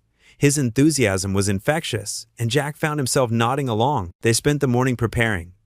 Jack helped Ethan clean up the living room, pushing aside drop cloths and clearing a space by the old fireplace. They found a decent angle where sunlight streamed through the window, giving the room a warm glow despite its worn state. "Should we practice first?" Jack asked, suddenly nervous about being on camera. Ethan shook his head.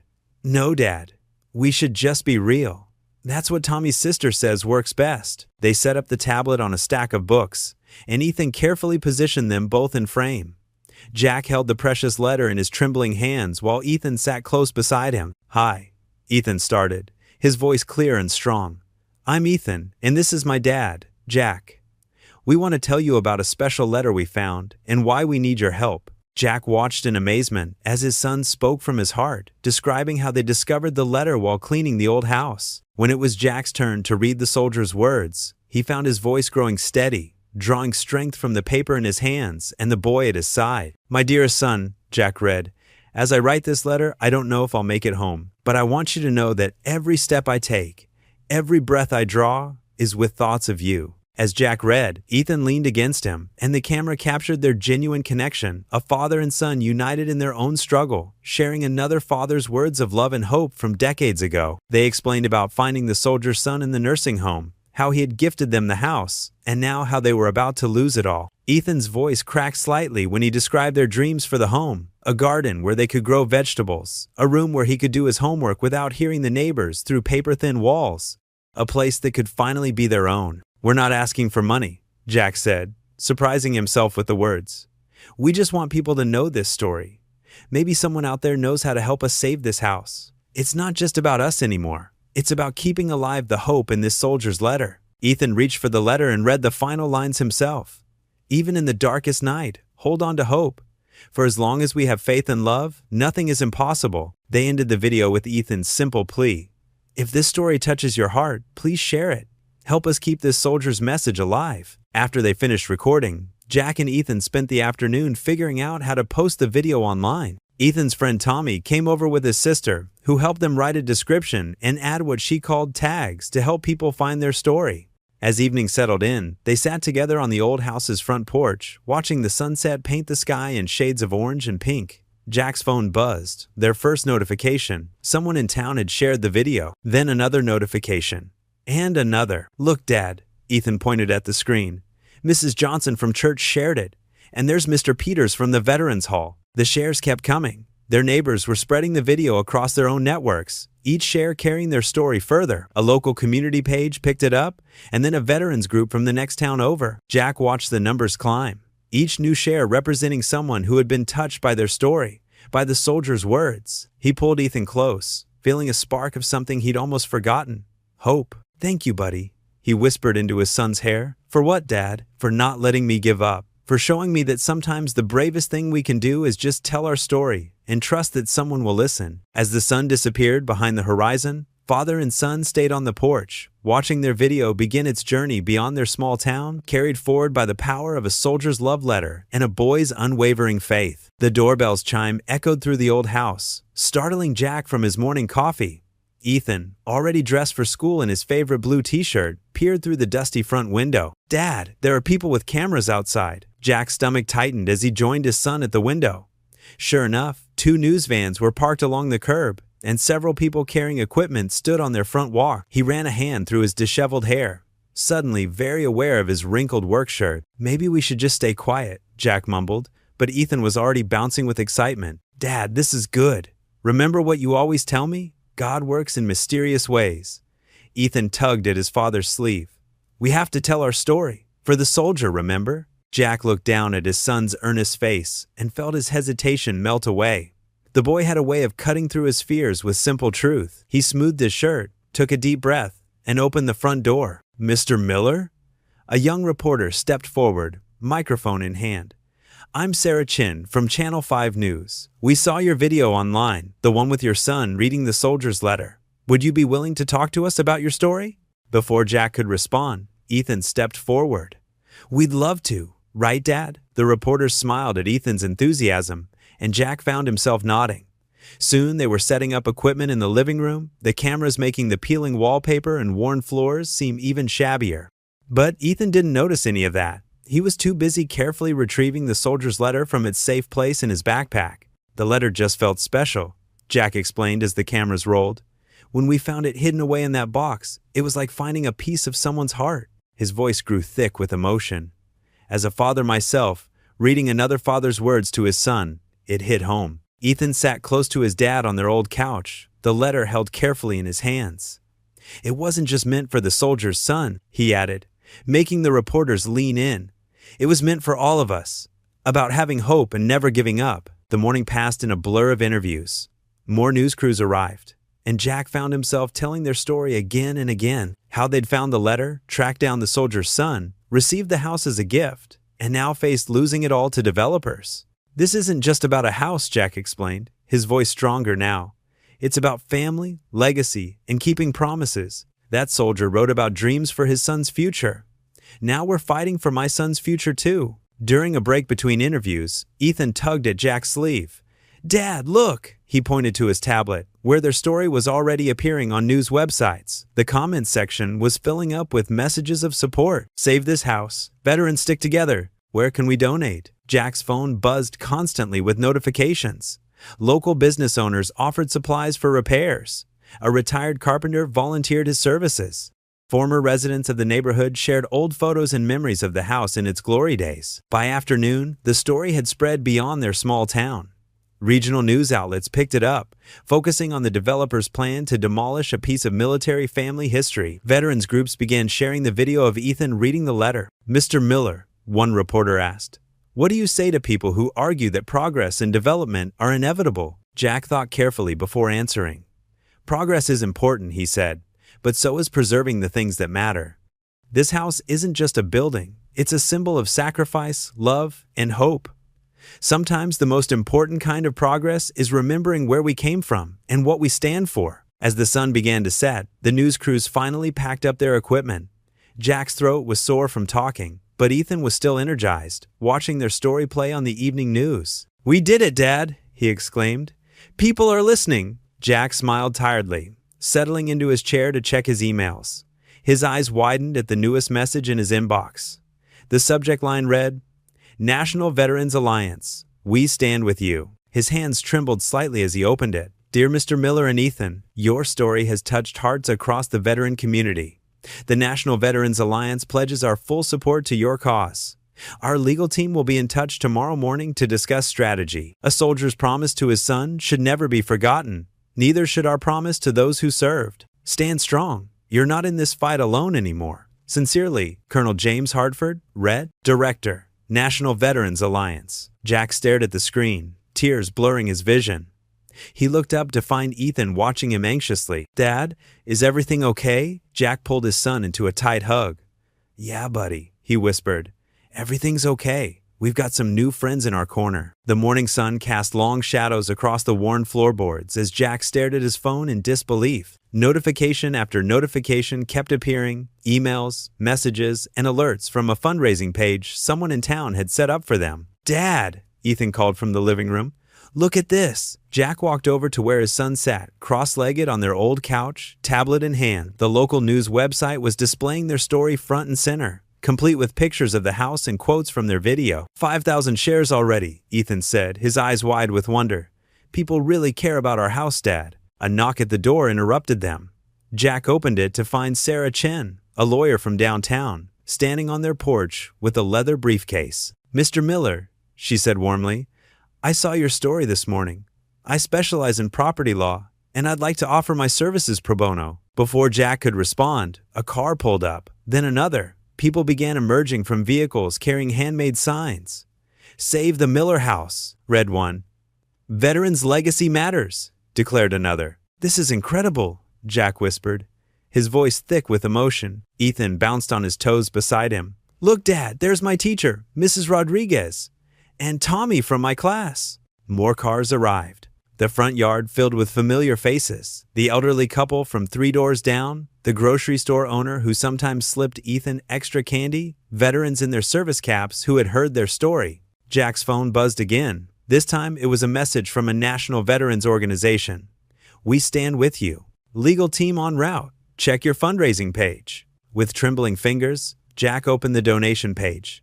The number made his knees weak, over $50,000 in just a few hours. Contributions were pouring in from across the country, many accompanied by messages of support. My father was a veteran too. Keep fighting. This house deserves to be saved. For all the military families out there. The crowd in the yard had swollen to fill the street. Children waved American flags. Someone had brought a megaphone and was leading chants. The local news crew that had interviewed them earlier was back, capturing the spontaneous gathering. "Mr. Miller," called a voice. It was Tom Watson, the retired judge who lived nearby. "I've made some calls. We've got 3 more attorneys joining Sarah to help build your case. We're not letting some developer steal this piece of history." Ethan tugged at Jack's sleeve. "Dad, can we go outside?" Jack nodded, his heart full to bursting. Together, they stepped onto the creaky porch. The crowd erupted in cheers at their appearance. "Thank you," Jack tried to say, but his voice caught.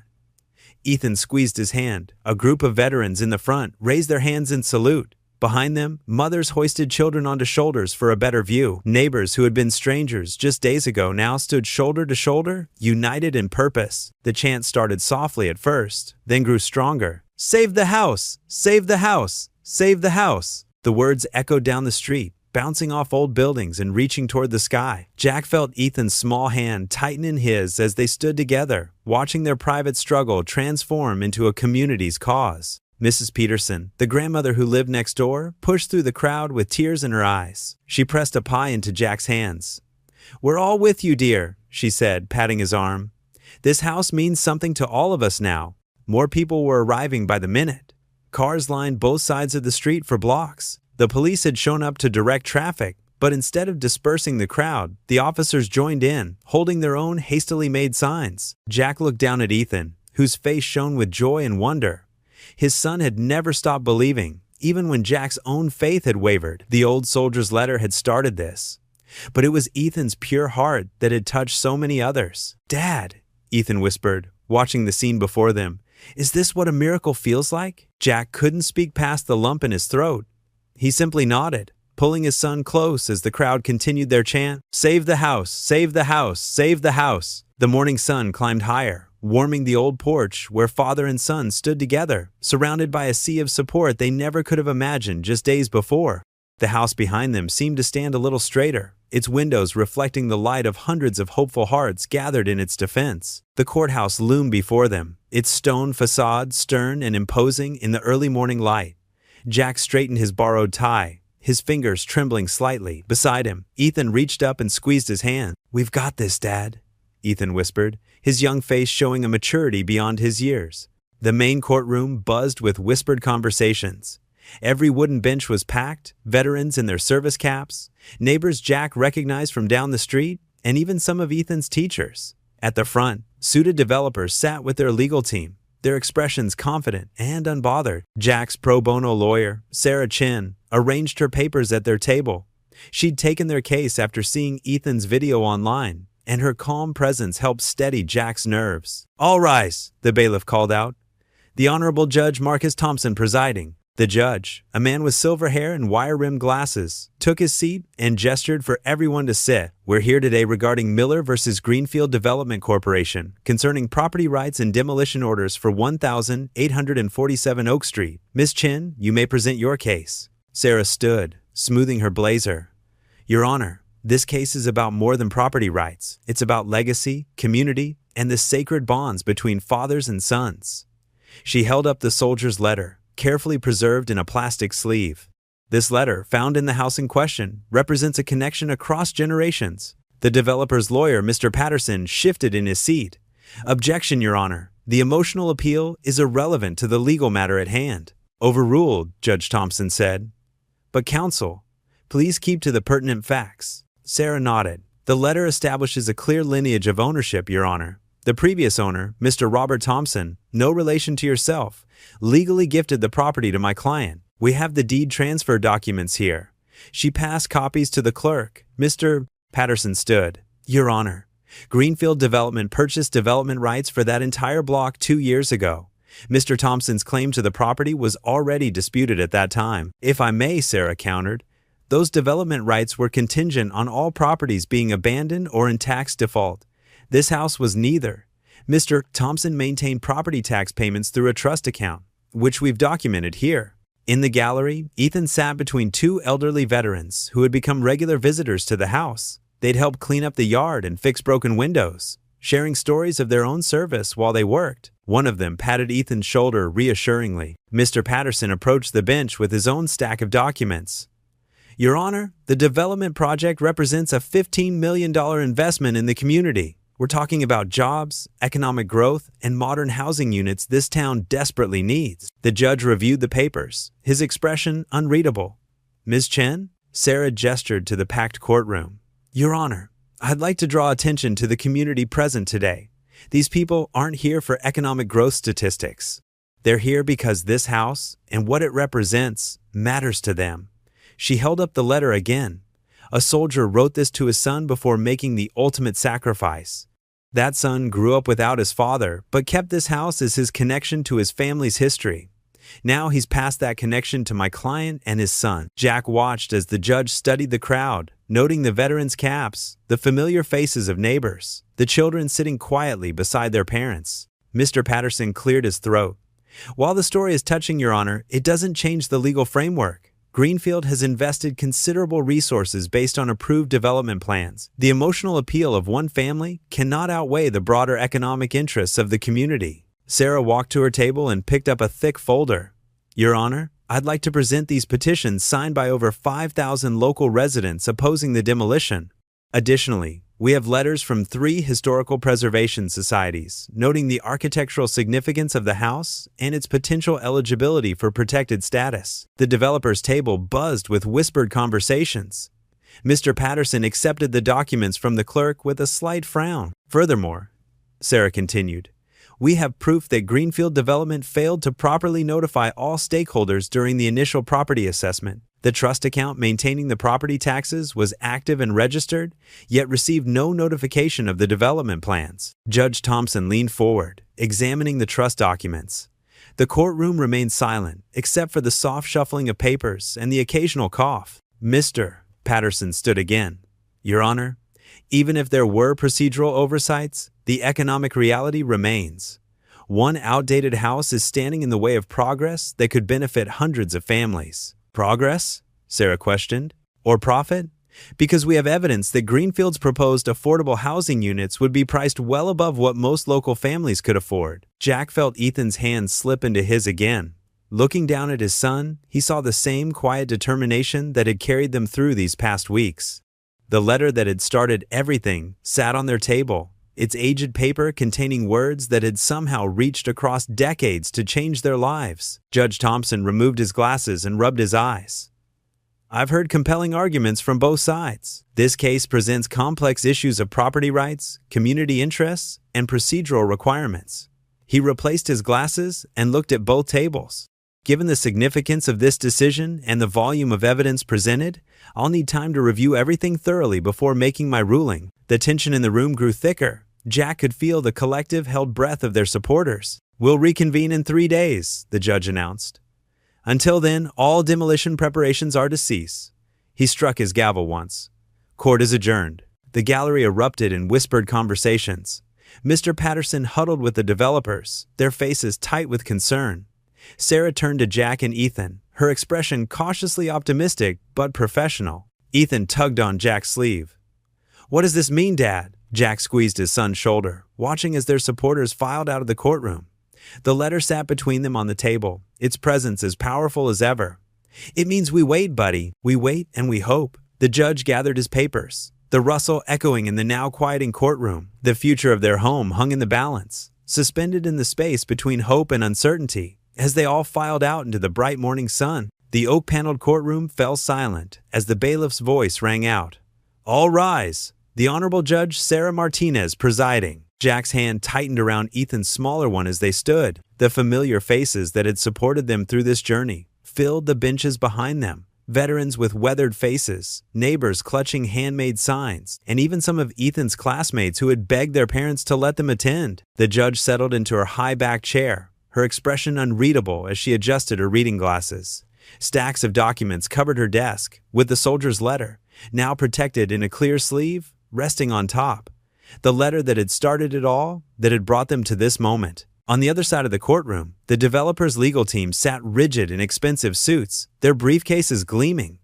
They exuded confidence, but Jack noticed one of them nervously clicking his pen. After careful consideration of all evidence presented, Judge Martinez began, her voice steady and clear, including property records, historical documentation, and testimonies from both parties. I am prepared to deliver my ruling. Ethan's grip on Jack's hand grew tighter. Jack could feel his son's pulse racing through their joined hands, matching his own thundering heartbeat. The air felt thick with tension, making it hard to breathe. The matter before this court today transcends mere property rights, the judge continued. We are tasked with weighing the interests of commercial development against the preservation of heritage, community, and family legacy. Jack watched as she lifted the soldier's letter, holding it carefully, as if it were made of delicate glass. This letter, written by Private James Henderson to his son over 5 decades ago, represents more than just words on paper.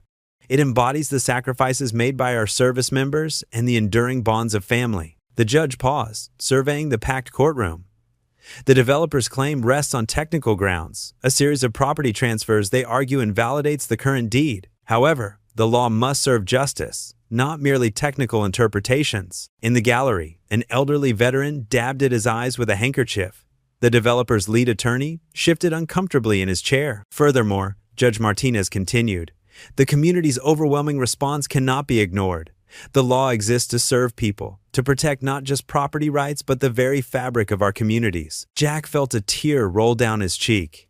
Ethan reached up with his free hand and wiped it away, just as Jack had done for him so many times before. Mr. Miller and his son Ethan have demonstrated extraordinary dedication, not just to preserving a house, but to honoring the legacy of a fallen soldier and bringing healing to his family. They have transformed what could have been a simple real estate dispute into a testament to the power of community and compassion. The judge set down her papers and removed her glasses, looking directly at Jack and Ethan.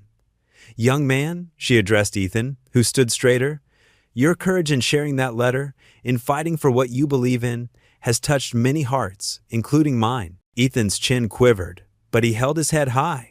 Jack had never been prouder. Therefore, it is the ruling of this court that the property deed held by Jack and Ethan Miller is valid and binding. The developer's claim is hereby dismissed, and all demolition orders are permanently stayed. The courtroom erupted.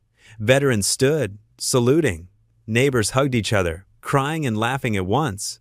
Ethan's classmates jumped up and down, their excited squeals filling the air. Jack fell to his knees, pulling Ethan into a tight embrace. His son's tears soaked into his shoulder, but Ethan was smiling, the brightest smile Jack had seen since losing his mother. Around them, the celebration continued to grow, a tidal wave of joy and relief washing over everyone present. Order, order in the court, the bailiff called out, but even he was smiling. Judge Martinez allowed the celebration to continue for a moment before gently tapping her gavel.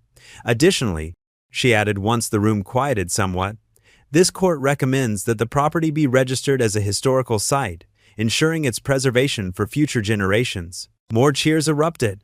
The developer's lawyers quietly gathered their papers and slipped out of the courtroom, but nobody noticed their departure. The victory was too sweet, too complete to waste attention on those who had tried to take their dream away. A group of veterans surrounded Jack and Ethan, forming a protective circle of proud, tearful faces. One of them, his service cap adorned with medals, stepped forward and saluted them both.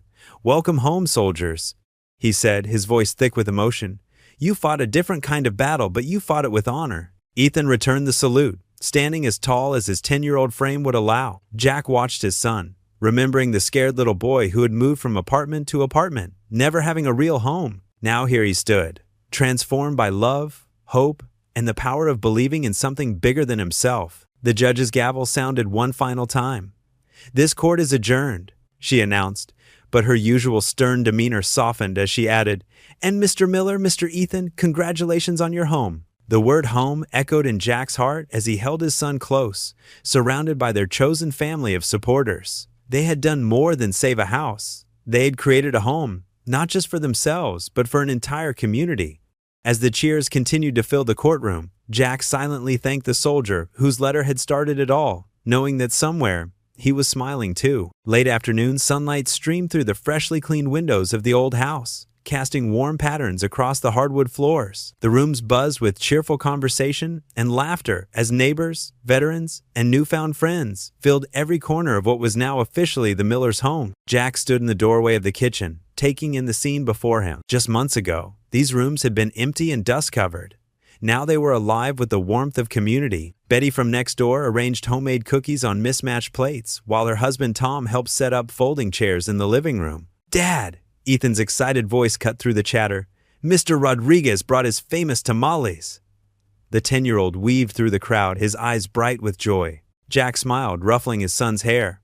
"Better grab some before they disappear then, buddy." Veterans in their formal uniforms mingled with young families. Children darted between adults' legs, playing an impromptu game of tag. The old house seemed to embrace it all, its walls soaking in the sound of life and celebration. Sarah Chin, the pro bono lawyer who had fought for them in court, raised her paper cup in Jack's direction.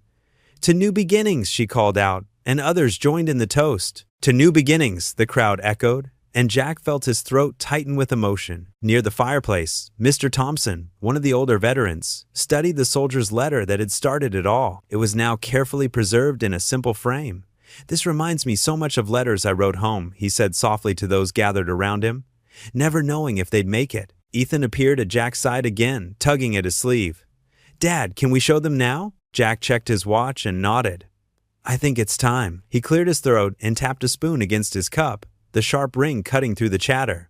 "Everyone," he called out, his voice steady despite his nerves. "Ethan and I would like to show you something special." The crowd followed as father and son led the way up the stairs. The second-floor hallway had been transformed from its previous state of disrepair. Fresh paint covered the walls, and new carpeting muffled their footsteps. They stopped at a door near the end of the hall.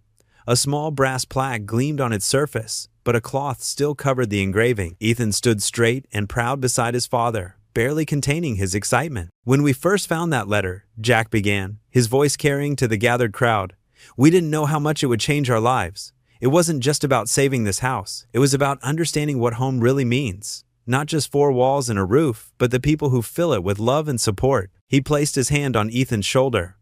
"My son taught me that when you find something meaningful, you have a responsibility to share it. So we decided to dedicate this room to the soldier who wrote that letter, and to all veterans who've sacrificed so much for their families and country." Ethan stepped forward, reaching for the cloth covering the plaque.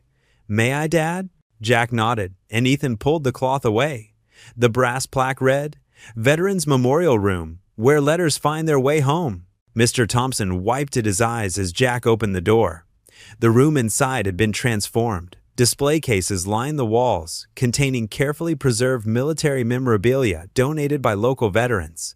Photographs showed young men and women in uniform, their faces full of determination and hope. In the center, on a simple wooden pedestal, sat a replica of the original letter in a glass case, its words visible to all. "We want this to be a place where stories can be shared," Jack explained, his voice soft with emotion. "Where children can learn about sacrifice and courage, and where veterans know they're not forgotten." The crowd moved slowly into the room, voices hushed with respect. Some of the veterans stepped forward to examine the displays, pointing out familiar insignias and medals. Others stood silent, lost in their own memories. Mrs. Martinez, whose son was currently serving overseas, touched the glass case containing the letter. "This is beautiful," she whispered. A small desk in the corner held blank paper and pens, with a sign that read, "Share your story." Already, a few pages filled with handwritten memories sat in a collection box beside it. Ethan stood in the middle of the room, watching everyone's reactions. His face glowed with pride as he explained to his friends about different items in the displays, repeating stories he'd learned from the veterans who had donated them. Jack observed it all from the doorway, his heart full. The house had become more than just a home. It was now a bridge between past and present, between strangers who had become family. The soldier's words about holding on to hope had proven true beyond anything they could have imagined. Mr. Thompson made his way back to Jack, placing a weathered hand on his arm. "You've done something remarkable here, son," he said, his voice gruff with emotion. "That letter found exactly who it was meant to find." The afternoon light slanted through the room's windows, catching the glass displays and creating small rainbows on the walls. Children pressed their noses against the cases, asking questions about the medals and photographs. Veterans shared stories with eager listeners, their voices carrying the weight of history and the lightness of being truly heard. In one corner, Ethan had gathered a small group around him as he read aloud from the soldier's letter one more time. The familiar words filled the room. Even in the darkest night, hold on to hope, for it is in our darkest moments that we discover our greatest strength. The words seemed to settle into the very foundation of the house, a promise kept and a legacy honored. The room wasn't just a memorial. It was a living testament to the power of hope, community, and the unexpected ways that love could bridge generations. "Dad!" Ethan's voice carried across the room as he weaved through the crowd of well-wishers. His eyes sparkled with excitement, and his cheeks were flushed from running around showing guests the house. Jack smiled, watching his son approach. The past few months had changed them both, but the transformation in Ethan was remarkable. Gone was the quiet uncertainty that used to shadow his eyes. In its place blazed a confident determination that made Jack's heart swell with pride. "What's up, buddy?" Jack asked, ruffling Ethan's hair as the boy reached him. Ethan grabbed his father's hand, tugging him toward the quieter hallway. "Can we talk for a minute? Just us?" Jack nodded, following his son away from the cheerful noise of the celebration. They ended up in what would soon be Ethan's bedroom, still empty except for a few boxes and his old bed from the apartment. The afternoon sun painted the walls golden through the bare windows. "You okay?" Jack asked, settling down on one of the moving boxes. Ethan paced the room, his sneakers scuffing against the floor. He seemed nervous but determined, reminding Jack of himself when making important decisions. "Dad, I've been thinking," Ethan started, stopping his pacing to face his father. "You know how our lawyer, Mr. Thompson, helped us save our house?" Jack nodded, remembering the kind-faced attorney who had worked tirelessly on their case. "And remember how scared we were when we thought we might lose everything?" Ethan continued, his voice growing stronger. "But Mr. Thompson knew exactly what to do. He knew how to make the judge understand about the soldier's letter and why this house matters so much." "He sure did," Jack agreed, beginning to see where this was heading. Ethan took a deep breath. "I want to be like him, Dad. I want to be a lawyer when I grow up." His words tumbled out faster now. "I want to help people who think they don't have a chance. People like us, who just need someone to fight for them." Jack felt his throat tighten with emotion. He remembered all the nights he'd laid awake, worrying that his struggles would limit Ethan's dreams. Yet here was his son, inspired by their hardship rather than defeated by it. "I know it's a lot of school," Ethan added quickly, mistaking Jack's silence for doubt. "And I know it costs money, but I'll study really hard, and maybe I could get scholarships and—" "Ethan," Jack interrupted gently, standing up to face his son. "Look at me." The boy's eager eyes met his father's, hope and uncertainty mingling in their depths. "You can be anything you set your mind to," Jack said firmly. "And if being a lawyer is what you want, then we'll figure it out together. Just like we figured out how to save this house." "Really?" Ethan's face lit up. "You think I could do it?" Jack thought about how his 10-year-old son had stood before the town council, reading that soldier's letter with such conviction that he'd moved hardened hearts. How he'd never lost faith, even when Jack himself had faltered. How he'd understood, with a wisdom beyond his years, that some things were worth fighting for. "I don't just think you could do it," Jack replied, his voice thick with emotion. "I think you'd be amazing at it. You already understand the most important part of being a lawyer, standing up for what's right." Ethan launched himself into his father's arms, hugging him tightly. "Thanks, Dad," he whispered. Jack held his son close, marveling at how much Ethan had grown. Not just in height, but in spirit. Through all their struggles, through the uncertainty and fear, something beautiful had blossomed in his boy's heart. A desire to help others, to fight for justice, to make a difference in the world. "You're already becoming the man I always hoped you'd be," Jack whispered, holding his son tight. The late afternoon sun cast long shadows across the freshly tilled garden bed where Jack knelt, his hands deep in the rich soil. 6 months had passed since they'd won their battle for the house, and the property was slowly transforming. Where weeds once choked the front yard, neat rows of vegetables now sprouted tender green shoots. Jack had discovered that working the earth brought a peace he hadn't known he was missing. He sat back on his heels, wiping sweat from his forehead with the back of his hand. The spring air carried the sweet scent of newly planted flowers, marigolds and petunias that lined the walkway. Their bright colors a welcome change from the gray emptiness that had dominated the property for so long. Through the kitchen window, he could see Ethan at the table, bent over his homework. His son's face wore the serious expression he'd developed lately, the one that reminded Jack so much of himself. Textbooks and papers spread across the wooden surface, evidence of Ethan's newfound dedication to his studies. Jack stood, brushing dirt from his knees, and headed inside. The screen door creaked softly, Another item on his endless repair list, but he didn't mind. Each squeak and creak of this old house had become familiar, almost musical. "How's the homework coming along?" Jack asked, washing his hands at the kitchen sink. Ethan looked up, tapping his pencil against his social studies book. "Good. We're learning about the Constitution and civil rights." His eyes lit up the way they always did when talking about law and justice these days. "Did you know that even really old laws can be changed if they're not fair?" Jack dried his hands on a dish towel, smiling at his son's enthusiasm. "Is that so?" "Yeah. Like, if enough people stand up and say something's wrong, they can make things better." Ethan sat straighter in his chair. "That's what I want to do, Dad. I want to help people like those lawyers helped us." The words touched something deep in Jack's heart. Since their victory, Ethan had talked more and more about becoming a lawyer. What had started as a spark during their fight for the house had grown into a steady flame of purpose. "You know," Jack said, pulling out a chair to sit beside his son, "I think that soldier would be proud to know his letter helped inspire you like this." Ethan nodded solemnly. "Sometimes I read it again, you know? The part where he talks about believing in something bigger than yourself." He glanced toward the living room. "Can we put it somewhere special so we never forget?" Jack considered the request. The letter had been carefully preserved in its envelope, tucked away in his dresser drawer. But Ethan was right. It deserved better. "I think I have just the thing," Jack said, standing. He disappeared into the basement, returning minutes later with an old picture frame he'd been saving for a special project. The wood was solid oak, and though it needed refinishing, its craftsmanship was evident. Together, they carefully removed the letter from its envelope. The paper had yellowed with age, but the words remained clear and strong. Jack watched as Ethan's fingers traced the edges reverently before they placed it in the frame. "Perfect," Ethan whispered as Jack hung it on the mantel. They stood back, admiring how the evening light caught the glass. The soldier's handwriting seemed to glow, each word a testament to love that transcended time. Jack wrapped an arm around Ethan's shoulders, marveling at how this single letter had altered not just one life decades ago, but had now shaped his own son's future in ways he never could have imagined. "I should start dinner," Jack said softly, not wanting to break the peaceful moment, but aware of growing hunger. "How about your favorite? Spaghetti and meatballs?" Ethan's face brightened. "Can I help?" "Always." They moved to the kitchen together, falling into their familiar routine. Ethan gathered ingredients while Jack filled a pot with water. Soon, the kitchen filled with the comforting aroma of tomato sauce and herbs. As they worked, Jack caught glimpses of the letter's frame through the doorway, its presence a reminder of the journey that had brought them here. The kitchen had become the heart of their home, where homework sessions turned into cooking lessons and quiet dinners became opportunities for sharing dreams. Tonight was no different. As they sat down to their meal, steam rising from full plates, the sound of forks against dishes mixing with comfortable conversation. This was what home felt like, Jack realized.